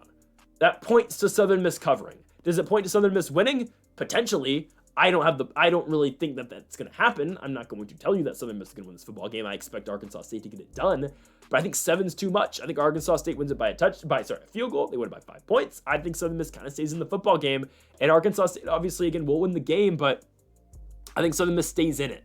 I don't think Arkansas State's 7 points better on the road than Southern Miss. So give me Southern Miss to cover the 7 points. Next up, UCF versus Iowa State. Again, Iowa State's by far the best team in the Big 12. This is a team that should be on their way to the postseason. You look at the rest of their schedule this year. They have some tough games, I'm not going to lie. Again, Texas, sneaky good team that's unranked. Regardless of where Utah is, I'm going to talk about Utah in a few moments here. Regardless of what Utah is, that's still kind of a sort of a tough game to go on the road and play against a good defense. We'll see where Isaac Wilson is at that point in the year. Obviously, again, he is now the full-time guy. I swear if they push him out next season, they push away their freshman for Cam Rising for an 8th season. I'll get to that later. Iowa State's got Kansas State at the end of the year. I'm not too concerned. That game's at home for Iowa State. I think they should win that one. I'd expect Iowa State, honestly, to go to the Big 12 championship game undefeated. Who will they get in that championship game? It's probably going to be Brigham Young, which I think is going to make for a very good football game, which if it's two 12-0 teams, probably both of them are going to get in the playoffs anyway, but it's just going to be for a bye. But I like Iowa State a lot. This team's been killing teams, man. I've seen UCF just shoot-outed recently against Colorado, but then also I've seen them play, competitive, close games, low-scoring games they just haven't got the best of. Florida, Cincinnati, and it's a problem. KJ Jefferson, it was Ja'Cory Brown last week, wasn't much better, obviously. Jefferson's their guy, obviously, but still.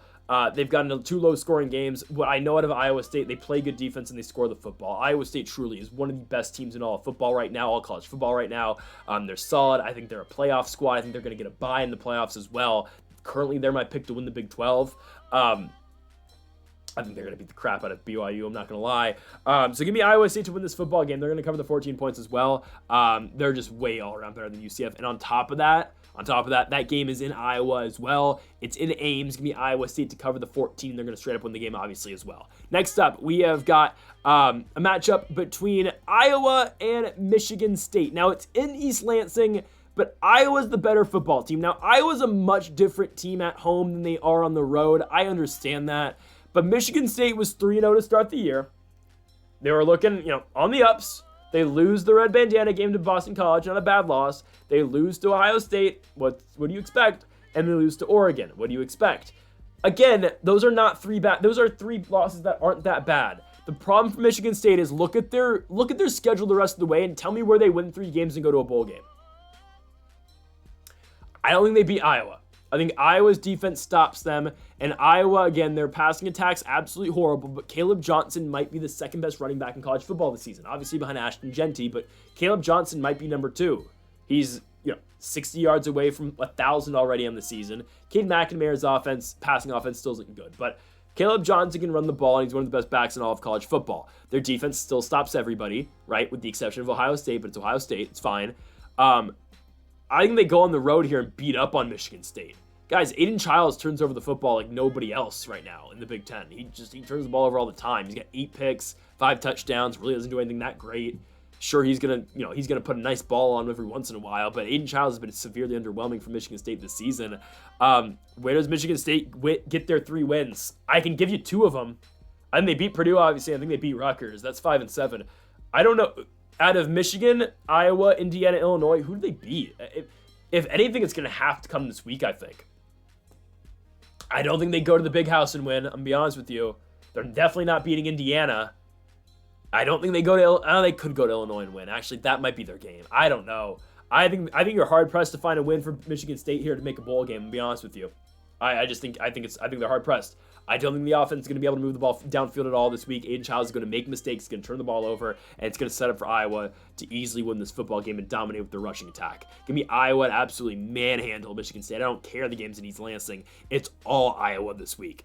Next up, we go to Florida versus Kentucky. Again, you've got 1-point favorites in this game for the Gators, and we're going with the Gators to win the football game. An impressive game last week against Tennessee. I've been saying Tennessee's offense is just atrocious, and it is. It's fine, but Florida, has bounced back since their game against Miami to start the year. They lost. They lost to A&M, started 1-2, but they did win back-to-back games against Mississippi State and UCF. I lost to Tennessee at Neyland Stadium. It is what it is. It's a rough game, but they stayed in it. Now they get Kentucky, another one of these teams that have just been good enough to just hang around games, and they have a huge victory over Ole Miss. Right? They lost to Georgia by 1 point. Kentucky stays in games with Brock Vandergriff and company. Just their offense is so horrible. I get it. Florida's offense doesn't blow you away either, but Florida, Graham Mertz, again, averages 100 yards a game. I mean, seriously, he doesn't do anything.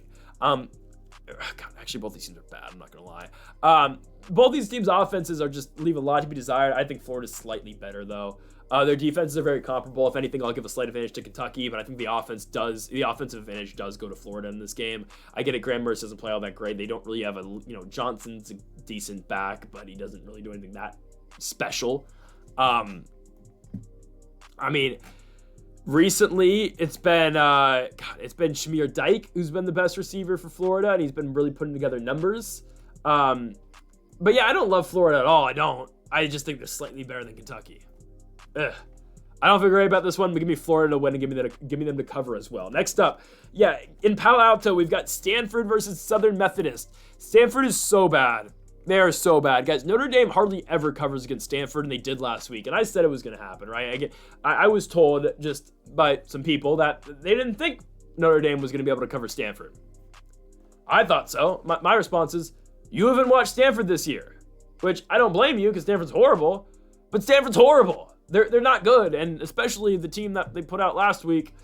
Ooh, I mean, okay, no matter who's starting at quarterback. Now, I personally think Ashton Daniels is still better than Justin Lamson. I understand Ashton Daniels played like crap last week, and they both been playing horribly. I just think Daniels is slightly better still. Their play calling is absolutely atrocious. You got to find ways to get like A.O. Manor the ball. They don't really do that like they did last year when they went to Colorado and won.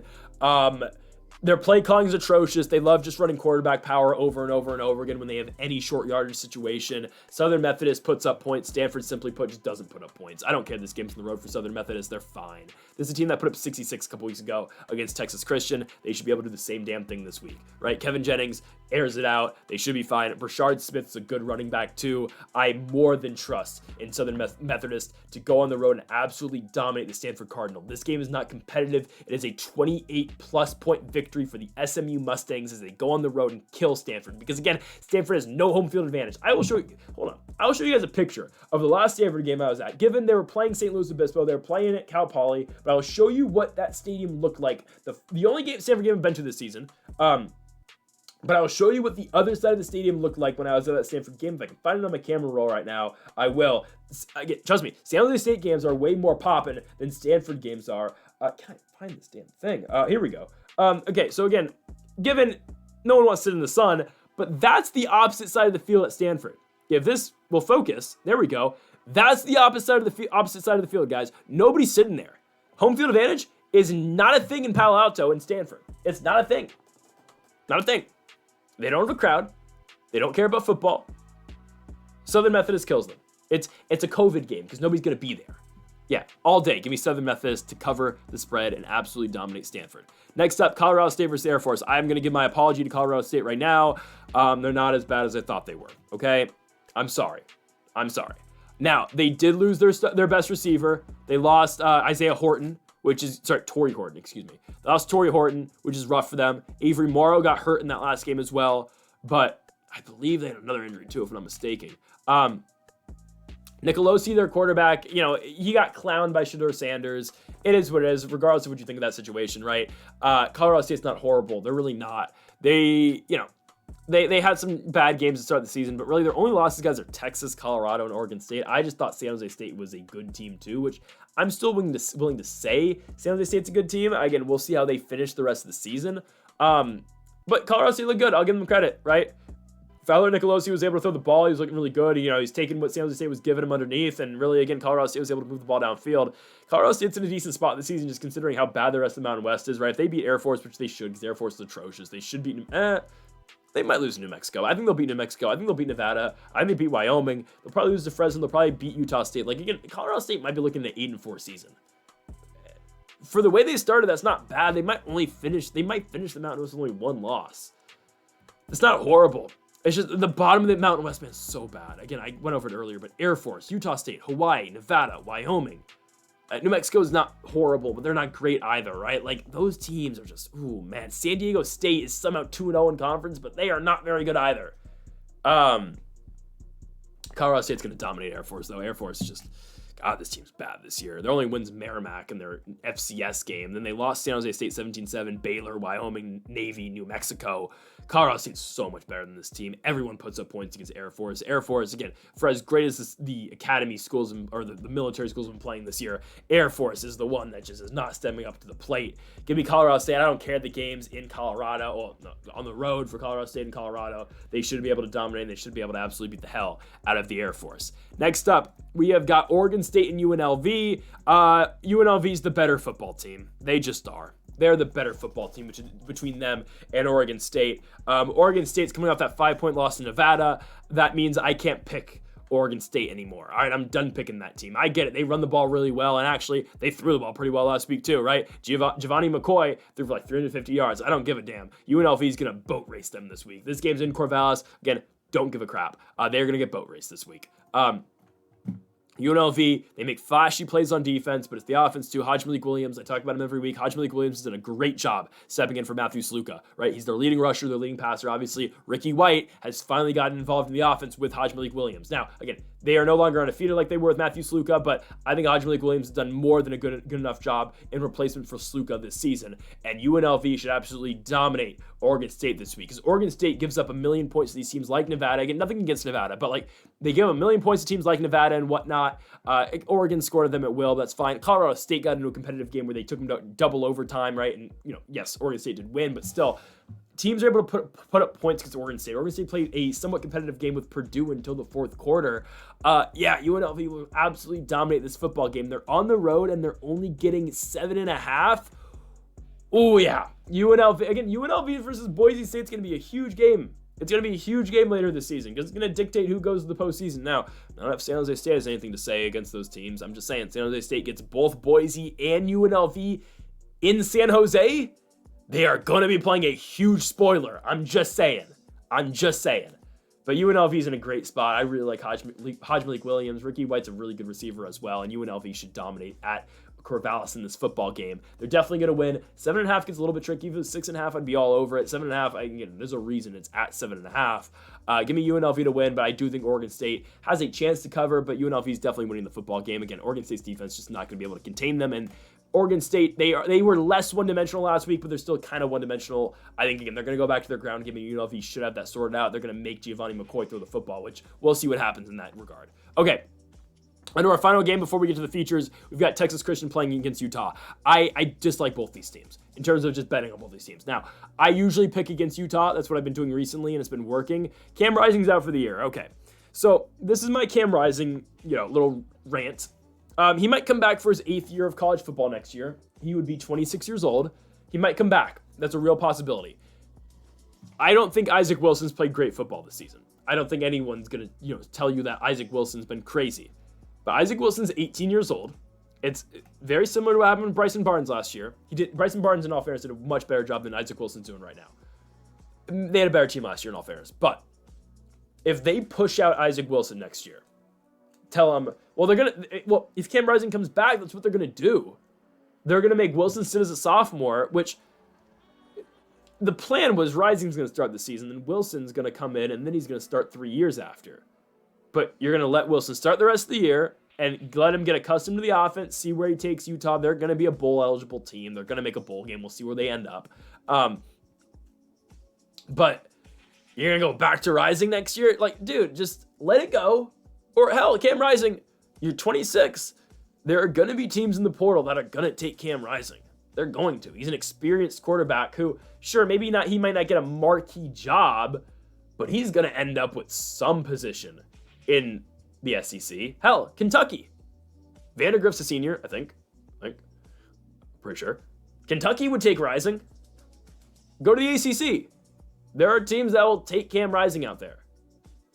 I don't know. I think he should be done at Utah. If he wants to come back, there are places for him to play. I think at Utah, he's done, though. Go to Stanford. I don't know what he'd do at Stanford. Is Fernando Mendoza a senior? Go to Cal. Actually, no, Mendoza's a junior, I think. Regardless, there are spots for Rising to play. Hell, go to Colorado. Colorado's guys need a little bit more development. Their quarterbacks need probably 1 more year of development. They're probably going to go out in the portal and get a 1-year guy after Shador next year.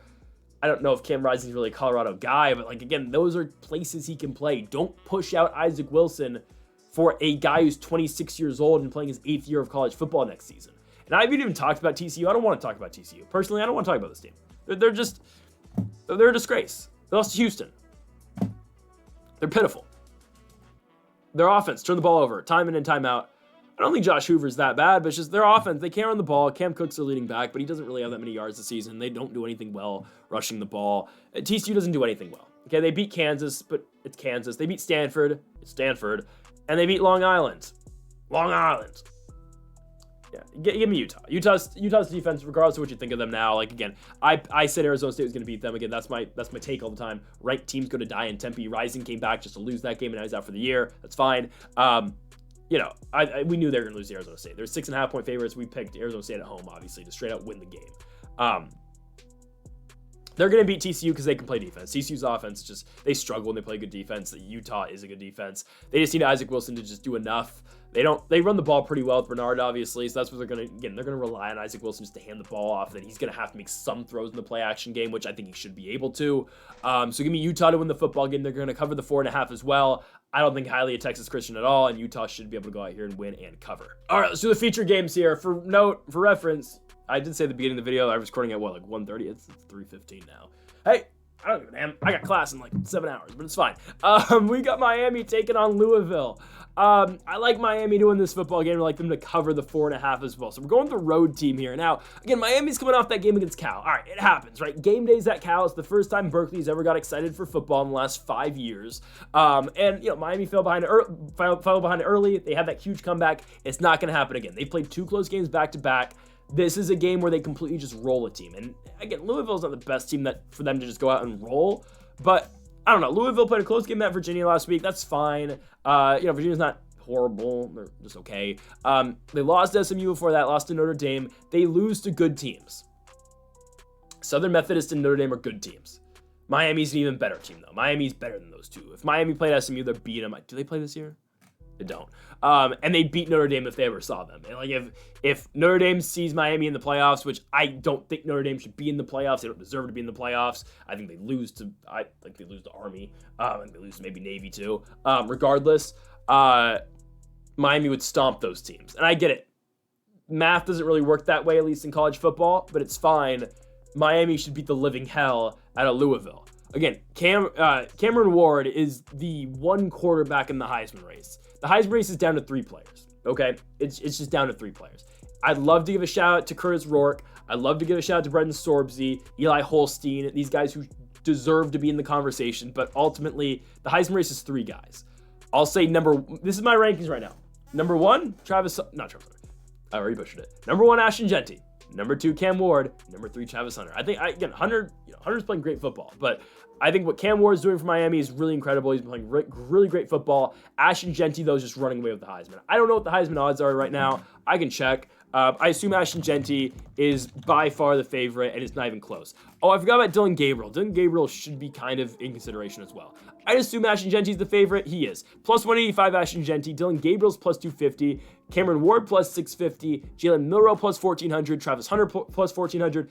I don't think Quinn Ewers gets it. He's been injured too much, but he's plus 1,500. You want to keep going down the list. Carson Beck, Kate Klubnik, Garrett Nussmeier, you got Drew Aller, Curtis Rourke, there's my guy, Jackson Dart, Shedeur Sanders, Jeremiah Smith, Will Howard, Avery Johnson, Riley Leonard, Miller Moss, Nico is, okay, this is ridiculous.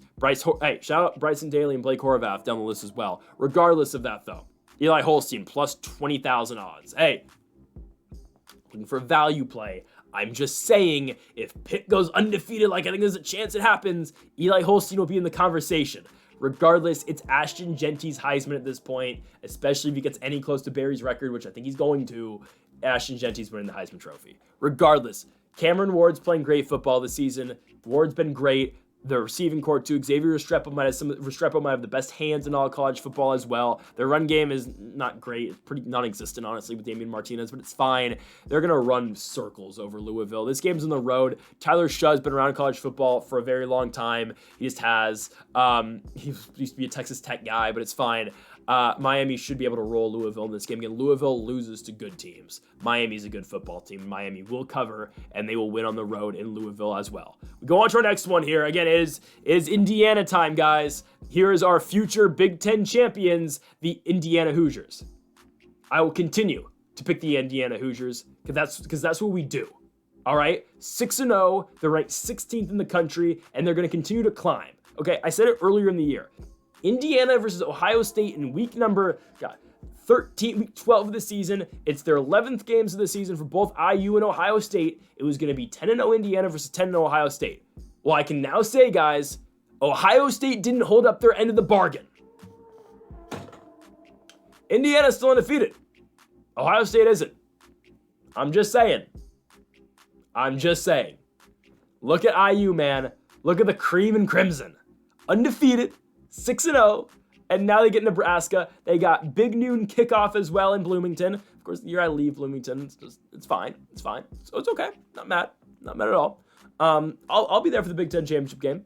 I don't know about that. We'll see. Indiana's going to beat the brakes off Nebraska. Guys, there's only two teams in college football this year that haven't been trailing. I think it's Indiana and Army. If I'm not mistaken, maybe Navy's in there too, but I think they were losing at one point to Memphis. Indiana and Army, I'm pretty sure the only two teams who have never been losing in any game so far this season. They're not going to be losing in this game to Nebraska. I get it. Nebraska's got guys. Dylan Raiola is, good. They beat Rutgers last week or 2 weeks ago, but they looked severely, they looked very underwhelming in that Rutgers game. Sure, they won 14-7, but they really couldn't get anything going. They haven't been the same team to me personally since that Illinois loss. Yeah, they beat Colorado. They looked very good in that game, but okay, this is a Nebraska team that has to go on the road. It's the first time in a very long time Memorial Stadium in Indiana and Bloomington has been sold out. They actually have a fan base now. It's crazy. We're finally, Indiana's finally becoming a football school. Regardless, they're probably gonna be better than the damn basketball team this year. Actually, no, the basketball team's going to be better this year. But regardless, Indiana's out of their losing phase, I guess, in all sports now, right? But Indiana's much better than Nebraska. They just are. Again, I say it every week about how great this Indiana passing attack is. Curtis Rourke is having a great season. He's having an amazing season. Elijah Sarrett's having a great season at receiver. Justice Ellison as well. Omar Cooper. Like, these offensive weapons are great, and their defense plays really well as well. Again, Indiana has not been trailing in a game this season yet. And I don't think it happens here. They're going to get the ball, they're going to score first, and they're not going to look back. Indiana's going to dominate Nebraska. 6.5 points, that's nothing. Give me IU. IU's covered every single game this season, I think. Yeah, they have. Did they cover the FIU game? Ooh, I don't know if they did. I think they did. They've covered pretty much every single game this season, I think they have. And they're going to continue to cover. They may be the best offense in college football. Right now, guys, I think they go to Ohio State and win. I'm just saying. They're probably not favored to win that game, but I think IU can go into Columbus and win. That's all I'm saying. IU can go into Columbus, play Ohio State, and potentially knock Ohio State out of the playoffs. Go look at ESPN's playoff predictor. Indiana's at a 48% chance to make the playoffs. And honestly, they could still lose to Ohio State and make the playoffs. They probably would. They'd probably easily make the playoffs. So, I'm just saying. How about the Hoosiers? I said at the beginning of the year, Indiana's going to be good this year. I picked them every week. I'm just saying. I've been right on this one so far. I'm going to keep tuning my own horn. I'm just saying. Okay, give me IU. Next up, we go on to Arizona State versus Cincinnati. These are two teams I like picking a lot in the Big 12. That's why I'm going over it. I'm not going to spend too much time on it, honestly. And again, there is an Indiana tie-in here with shout out Brendan Sorbsey, the starting quarterback for Cincinnati. He's been playing a great season this year. Arizona State, too, though. This is a very good football team as well. But my thing with Arizona State is, and again, I pick Arizona State pretty much every single game they're in Tempe for. When they're on the road, though, they're just a different team. Just because, again, playing at Tempe is so difficult. I want to give a shout out to the running back Cam Skitebo, who's in the Heisman race. Definitely has been playing really great this season. Had a big couple touchdowns last week against Utah. And again, we said that Arizona State was going to go win that game at home. Now they have to go on the road though against Cincinnati, a team that throws the ball like 60 times a game, because that's what they do with Brendan Sorbsey, and Brendan Sorbsey is more than willing to do that, right? Corey Kiner can run the ball as well. He gets the ball more than I kind of just emphasized there. But Cincinnati plays good defense at times. The Texas Tech game, whatever. Texas Tech's going to play up-tempo offense against everybody. And then what? Cincinnati lost to Pitt this year. Okay, well, Pitt's undefeated, right? Like, Cincinnati's been playing great football this season. They're going to beat Arizona State. Arizona State, again, is a much different team on the road than what they are at home. I think, again, if Cincinnati can find a way to stop the run, which they, did to UCF, who I understand is not the best running team in the country. They're not. But still, I think if they're able to stop that run game of what Arizona State's able to do, I think it's a big key factor of this game. And I think Cincinnati should be able to go out here and win. They're getting 2.5 at home, minus 145 on the money line. Give me both for the Bearcats in this game. I think Cincinnati goes out here and they beat Arizona State. Again, the Sun Devils are a different team on the road, and they have to go all the way from Tempe now, all the way to Cincinnati, Ohio. That's a long flight. It's a long travel. Give me the Bearcats to win the football game. Give me them to cover the 2.5 as well. Going to our next one here. Alabama versus Tennessee, a huge matchup in Knoxville. It's a big game. Any other week, this would be the game of the week. But Georgia's playing Texas later in this video, and we're going to talk about that later. But this is still a huge game. And both these teams have been very underwhelming recently. This is it's a weird time for this game. Because 2 weeks ago, both these teams lost, right? Bama loses to Vanderbilt. Tennessee loses to Arkansas. Last week, Tennessee barely gets by Florida. And Alabama barely gets by South Carolina. 2 very odd performances back-to-back weeks for both of these schools. The difference is Tennessee has shown signs of not being all that great this season, though. And it started with the Oklahoma game, obviously, right? The excuse out of the Tennessee camp was, well, we're just not opening up the playbook. Well, okay, you've opened up the playbook now, and they still haven't done much, right? Nico has not been great this season. Tennessee's put together a little bit of a quarterback tree, obviously, right? The progression, my goodness.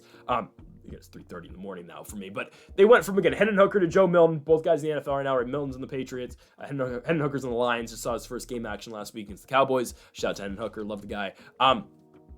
Nico is just not on those guys' level yet. He's just not. Tennessee's best part of their team is their defense. Their offense is just very lacking. I mean, again, sure, this is the defense. This is an offense at one point in time where they had Velus Jones Jr., they had Jalen Hyatt. They had really good receivers on this football team. They're not the same like they once were. If you want a good, fun watch on the channel as well, go check out my Tennessee Volunteers Dynasty mode I did 2 years ago with Hendon Hooker, with Joe Milton. We might have gotten Arch Manning out of the portal too, or we recruited Arch Manning as well. We might have done that. But regardless, it's a very good video. It's a very good series. It was 30 episodes long. Go check it out. So I know Tennessee fairly well. I love Rocky Top, right? But I think Alabama's the much better football team here, guys. Alabama is levels ahead of Tennessee.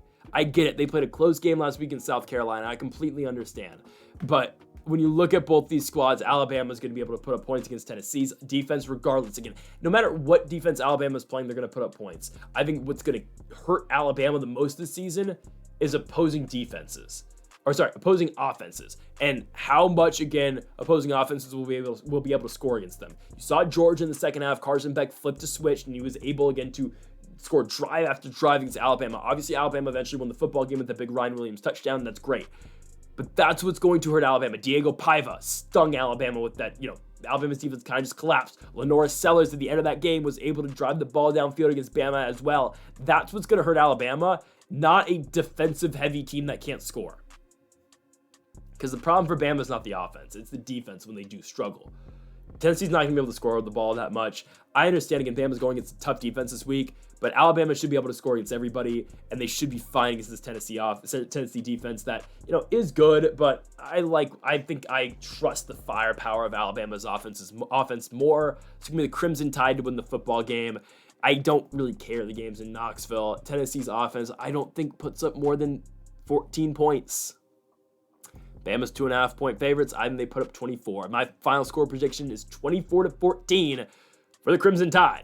All right, we go to this one's it's at the Falcon Stadium. We've got Georgia Tech taking on Notre Dame. I'm taking Georgia Tech to cover. I'm taking Notre Dame to win the football game. I don't think Notre Dame is 11.5 points better than Georgia Tech. Again, we picked Notre Dame last week for the first time in forever. I never picked Notre Dame, but that was me more.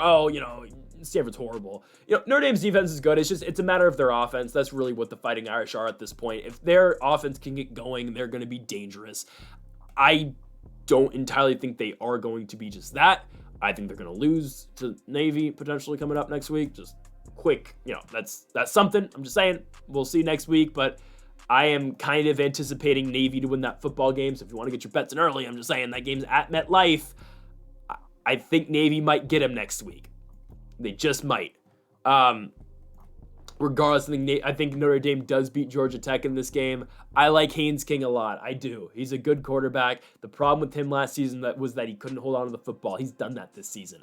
Riley Leonard's been very shaky for Notre Dame. He's been running the ball well. Jeremiah Love obviously runs the ball well too. They just can't throw the football. That's why I don't think they're going to be able to get away from Georgia Tech by 11 points. No, don't get me wrong. Again, Notre Dame looked good last week, but a lot of teams in the ACC and Power 5 teams or Power 4 teams are going to look good against Stanford. Georgia Tech's a whole other monster. Georgia Tech plays decent defense, not the greatest, but they're going to, they will hold Notre Dame in spots. I think the Fighting Irish win, but again, with this game being at, it's being at Mercedes-Benz Stadium in Atlanta. I think, again, the Yellow Jackets should be able to stay in this game. Haynes King is not a horrible quarterback, right? I mean, I like Haynes King a lot. I like Haynes King a lot, actually. I like the running back as well, and Haynes. Like, Georgia Tech's good, man. They should be able to stay in this football game. I think Notre Dame wins it by, like, 4 points, 5 points. 11 simply is just too much. Notre Dame does struggle to cover against good teams, and they're going to struggle to cover against Georgia Tech this week. They will win, but they're not covering against the Yellow Jackets in Georgia. Next up, we go to, not that game, that game's next. We go to Michigan and Illinois. I'm taking Illinois to win at home. I was going to, we're going to get to LSU later in the video, and this might give away my pick on the LSU game. It is what it is. I'm wearing an LSU jersey. I was going to wear a Michigan jersey, but then I was like, I don't think they're going to win this week, which I could have just worn it anyway, but I don't think they're beating Illinois. I think Illinois is the better football team here. Guys, Michigan's confusing just because their offense is just so bad. It's frustrating to watch. It's so frustrating to watch.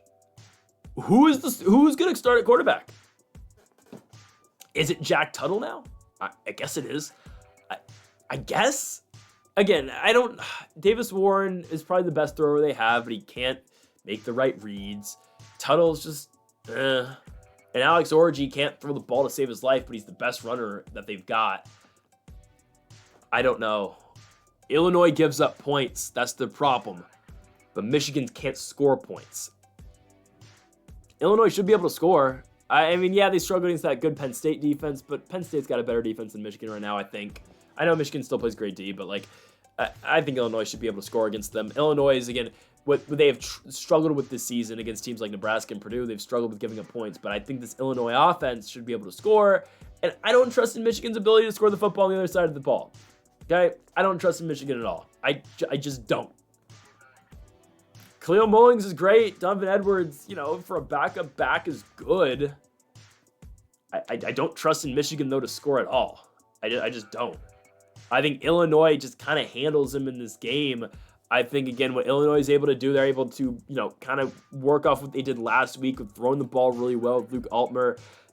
The guy's been playing great this season. 14 touchdowns, 1 pick, 70% completion rate. Again, they're throwing the ball very effectively. Pat Bryant is having a great year at receiver as well. I think Illinois is able to put up points, and I don't think Michigan is. We just saw Michigan go on the road last week to UW. I get it's, again, a completely different game, right? They're going from it's a 5-hour drive this week to Urbana, or to Urbana-Champaign, compared to a 4-hour flight, 5-hour flight to Seattle. But still, they're still on the road. They didn't play last week. They didn't play well last week or 2 weeks ago on the road.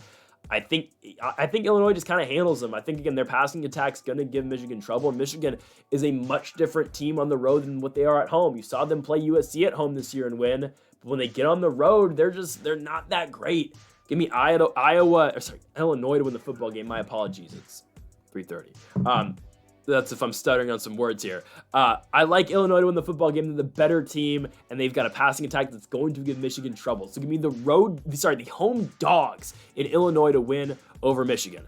All right, we're going to the game that I accidentally clicked on before, but here it is, Colorado, Arizona. We're taking Colorado as underdogs. I pick Colorado every week, but I feel like, again, I have good reason to pick Colorado this week. They lost to K-State last week. That's fine, okay? They had it. They got the pick of Avery Johnson. They scored, and I thought Colorado had it, but it was a great drive. Well, it was like 2 plays, but 3 plays that K-State put together. They scored. Should there have been a pass interference at the end of the game for Colorado to extend that last drive? Yes, but they didn't call it. It's fine. Colorado State bounces back against Arizona here in this game. Arizona is kind of just in shambles, though, in my opinion. Right, this is the team at one point in time, they came into the season ranked like 13. They beat New Mexico in a 61-39 shootout that they won. Okay, it's fine. There's 100 combined points in that game. They showed signs of worrying when they only beat Northern Arizona 22-10, but they lost to K-State. They got blown out. They beat Utah, where they played great defense that game, and they lost to Texas Tech, lost to BYU. Okay, Fafita and McMillan, for as great as they are, they've struggled this year. McMillan has not struggled. Fafita has struggled. Fafita has struggled mightily. It has not been the same Noah Fafita from last season. He's thrown more picks than touchdowns. McMillan's still great, don't get me wrong. This guy's got 750 yards. Again, I don't know who the leader in college football is right now in receiving yards. Is it him? I don't know. It's Nick Nash. Oh, no, it's Trey. Oh, I forgot. It's Trey Harris. Definitely, yeah. Trey Harris for Ole Miss has 980 yards, which is crazy. But number 2 is Nick Nash. Number 3 is McMillan. I mean, these 3 guys are balling this season, right? By far, I wouldn't say, maybe not talent-wise, three best guys, but like, potential-wise, those three guys are great, right? Regardless, McMillan's been great. Fafita hasn't been. Colorado, I get their defense isn't that great, but if anything, I always expect them to put up points. I don't really trust Arizona's offense to put up points right now. Again, regardless of how good the defense they're playing, and I get it. Arizona stopped Utah and gave Utah a lot of trouble, but that's a bad Utah offense. Like, they're not the same. With a healthy Cam Rising compared to Isaac Wilson. Now, a hurt Cam Rising that showed up last week against Arizona State, yeah, they're not very good. But when Cam Rising's healthy, again, as he should be good, he's 25 years old, he's, going to make the right reads and he's going to be successful for that offense. With Isaac Wilson as a true freshman, it's very difficult, and that's why Arizona's defense looks so good. Last couple weeks, they haven't been that impressive. BYU was able to move the ball downfield against them. Same with Texas Tech. I get it. Arizona's defense did, again, have points in that game where they really bared down and, gave their opponents trouble. But Colorado is always going to give you trouble on that side of the ball. Shooter Sanders' ability to extend plays and just give defenses hell is just going to really trouble, I think, Arizona. I like Colorado to win this football game. They had a 3-point loss at home to K-State. Not a bad loss. I really don't think it is. I think Colorado is going to finish the season at worst 8-4, which I think compared to what they were 2 years ago and what they were last year, it's a huge step up, man. Again, I don't know what the future holds for Colorado with, again, Shedeur and Travis Hunter leaving, but it's a step in the right direction as a whole for the Buffaloes. Okay, it's been better this season. Give me Colorado to win the football game, and they'll cover obviously on the road as well. Next up, we have got LSU taking on Arkansas. I'm going with LSU to go on the road and beat Arkansas. I personally don't know why they're only getting 3 points. A little confusing to me. And I am by no stretch of the imagination an LSU fan. This is the Dylan Cruz jersey. I'm a Washington Nationals fan, and Dylan Cruz is my guy. I don't know why they're only getting 3 points against Arkansas. Arkansas is not that good, guys. They beat Tennessee, but Tennessee is not that good. Arkansas still leaves a lot to be desired.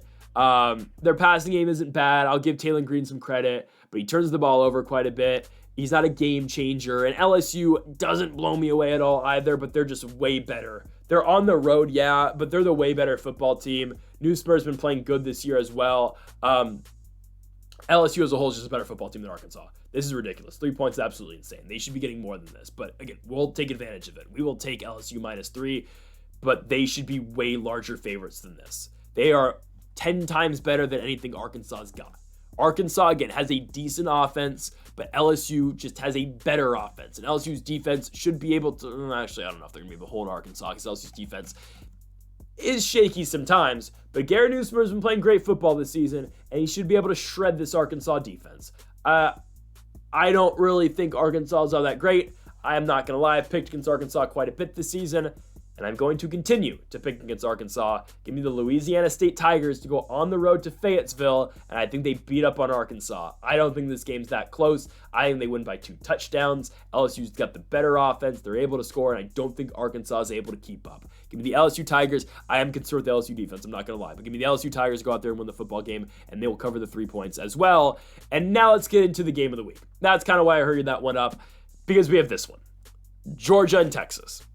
Okay, number 5, Georgia, going to Austin to take on number 1, Texas. Texas wins the football game, and they win it by double digits. By far, the Texas Longhorns are the best team in college football, and it's not close. It is not close. It is Texas's championship to lose this year. That's kind of where I see it. I think Oregon's real solid. Penn State's so fraudulent for number 3, but I think Oregon's solid. I think Miami's okay. I really like Indiana, I'll be honest with you. I think Alabama, if they get it figured out, it's going to be very good as well. I think Ohio State's obviously a very good football team as well. But Texas is the team. They're the team. Texas is the best team in college football, by far. And they are going to put it on Georgia this week. Again, this game is going to be everything Alabama-Georgia was in the first half, but it's just going to continue that way in the second half. And Georgia's just going to try to be crawling back the entire second half, but Texas is going to continue to put it on them. Georgia still has struggled. They have not been impressive this season besides the Clemson game. They have not. A 1-point victory against Kentucky, a 7-point loss at Alabama, which was game of the year. Don't get me wrong, they still lost. That first half was still horrible. They beat Auburn, they don't cover, and they beat Mississippi State by 10 points. I'm not impressed. Not impressed with Georgia. I don't think Carson Beck's horrible. I'm not going to jump on the Carson Beck hate train because he's not that bad. He's really not. Their run game, though, really lacks. Trevor Etienne's just okay. They can't really run the ball that effectively. Texas does everything better. Texas throws the ball better. They run the ball. Oh, actually, they don't run the ball better. But they throw the ball better. They play better defense. That's all that matters. That's all that matters. They don't need to run the ball because that's really not what they do. They can run it, but they're a passing offense that is going to give Georgia a lot of trouble in this football game. Jalen Milroe in Alabama gave them a lot of trouble. Quinn Ewers now steps in, and Quinn Ewers is going to give Georgia a tough time this week. Isaiah Bond's a great receiver. They just need to give him the ball a little bit more, but it's fine. I have no doubt in my mind Texas wins this football game. On top of that, I have no doubt in my mind Texas doesn't cover 3.5. They play better defense. That's where this game's won and lost. It's on the defensive side of the ball. The difference between Texas and Georgia is just Texas has the way better defense. And again, Georgia has been scored on at times. Georgia's offense does stall out at times. But at the same time, again, their defense will give up points in these type of games. They gave up points to Mississippi State. It took 460 yards from Carson Beck to win that football game. Now they go to Texas. That game was in Athens last week, by the way, where they played Mississippi State. They're in trouble. They're in trouble. Georgia's season is going to come down to when they go to Ole Miss in a couple weeks, early November. If they can win that game, they'll probably be in the playoffs. If they lose, Georgia's looking at the Cheez-It Bowl. Give me Texas to win the football game. They're the best team in college football. Video's not done yet. Again, this is going to be like 2 hours long, this video, but we've got 2 more games. I'll get through these fairly quickly because it's been 2 hours and, I have class in 6 hours. But, Memphis and North Texas, I feel like I just talked about this one very quickly because this is a big game in the American Conference. It is, right? Army and Navy are huge teams and big deals in the American Conference. And I'm going to continue to talk about Army and Navy every single week on the channel here until the college football season's over. I will continue to talk about those schools. But North Texas and Memphis, I get Tulane's good too, but these are the 2 teams that are, again, they are behind Army and Navy, at least skill-wise and just record-wise this season, but these 2 teams have been playing really great football as well. The difference between these 2 teams is Memphis is just way better. Which is interesting because, again, Memphis lost to Navy. Memphis is just the better team than North Texas. North Texas gets into shootouts week in and week out. Memphis usually just blows teams out, kind of. They just defensively blow teams out. Their offense kind of lacks, but Memphis' defense is really good. Their offense with Seth Hennigan, Seth Hennigan's been around the game for a while for Memphis. They've struggled somewhat offense this season, right? Like Chandler Morris has been good for North Texas. My thing with him, though, again, he throws a decent amount of interceptions. They don't really run the ball that well. Shane Porter is their starting running back, but they just don't run the ball much. So they kind of just get stuck in this, all right, we're going to, let Chandler Morris, throw it out every single play, which I think is going to hurt them against a good Memphis defense. I think Memphis eventually is going to turn the ball or going to get turnovers off Chandler that's going to be the difference in this football game, I think. And the difference in Memphis covering and not covering is going to be the turnovers that they force in this football game. I think Seth Hennigan's going to find a way to score this game. I think Memphis' offense will find a way to score. It's just a matter of if they can turn over North Texas and stop this game from being a straight-up shootout. Because that's what North Texas wants it to be, and North Texas kind of just wants to see if Memphis can keep up. I don't think Memphis is going to let it get to that, though. I think Memphis will stop North Texas, and I think they're going to be able to get the defensive stops necessary to just straight up kind of win this game and win it by 14 points. So that's why we're going with the Memphis Tigers to win this game and cover. It's an interesting one. Again, Memphis will solidify themselves as one of the better teams in the American Conference, but at the same time, they already lost to Navy. So, if anything, Memphis is just doing the Naval Academy, and they're doing Army a favor as well. So give me Memphis to win the game, and I don't know. Actually, I'm not going to lie. I thought I had them covering. Yeah, I'm going to still pick them to cover. Forgo the graphic. We're taking Memphis minus 10.5. I understand North Texas has been in good games this year, but Memphis is at home, and Memphis should be able to cover this football game because of the defense they play. Eventually, they are going to run away from North Texas. So, yeah, don't take plus 10.5. I'm going minus 10.5. Made that switch on the fly here. Give me Memphis to win the football game and give me them to cover. As we go on to our final game of the week, K-State goes to Morgantown to play West Virginia. We're going with Kansas State. I don't know why they're only 3-point favorites. West Virginia's been severely underwhelming this season. They're coming off a loss to Iowa State, which again they played better than I thought they were going to. They only lost by 12. They beat Oklahoma State, sure. They beat Kansas. Actually, they haven't been that underwhelming, but they're 3-3. But the losses aren't that bad, right? Penn State ranked number 3. Pitt's ranked in like the top 15 now. They're undefeated. And Iowa State's ranked number 8. So West Virginia's only lost to good teams. Kansas State, though, is a pretty solid team as well. Again, Kansas State showed me something last week, right? They have 3 big wins this season.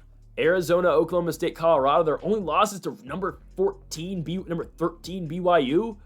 You know, Avery Johnson played a decent game last week. He got injured, came back out from the tunnel and played well. But it's the running game out of K-State, and DJ Giddens is what is going to give defenses problems, and it's going to give West Virginia problems. I do think Kansas State's able to run the ball a lot this week. West Virginia's offense at times, again, is just kind of right? Garrett Green's going to turn the ball over. Jaheim White isn't, he's not bad. But teams are going to find ways, and I think K-State's going to find a way to stop this rushing attack. K-State's going to force Garrett Green to beat them, not with his feet, but with his arm, and I think that's where Kansas State wins this football game, and ultimately that's where I think Kansas State covers as well. I think West Virginia's getting too much respect here. -3, I don't think's appropriate. I think Kansas State wins this football game, and simply put, I think they dominate this football game. I think they win it by 10 points. Give me Kansas State to go on the road to Morgantown. I think they cover the 3 and win. So, folks, thank y'all for watching the longest college football predictions video that has been on the channel yet. It might get longer as the season goes on, just because there's a lot more to talk about. There were more games this week, but my goodness, about 2 hours was this video. Holy crap. Folks, thank y'all for watching. Make sure that subscribe button down below for more. If you enjoyed the video, folks, make sure that subscribe button down below for more. Make sure you leave a like. It really helps the channel a lot. I'm losing my mind. It's 4 in the morning. But thank y'all for watching. We'll be back next week for week number 9. Make sure to comment if you do disagree with any of the picks. Go check out our other predictions videos here on the channel as well. Folks, thank y'all for watching. And Mamba forever.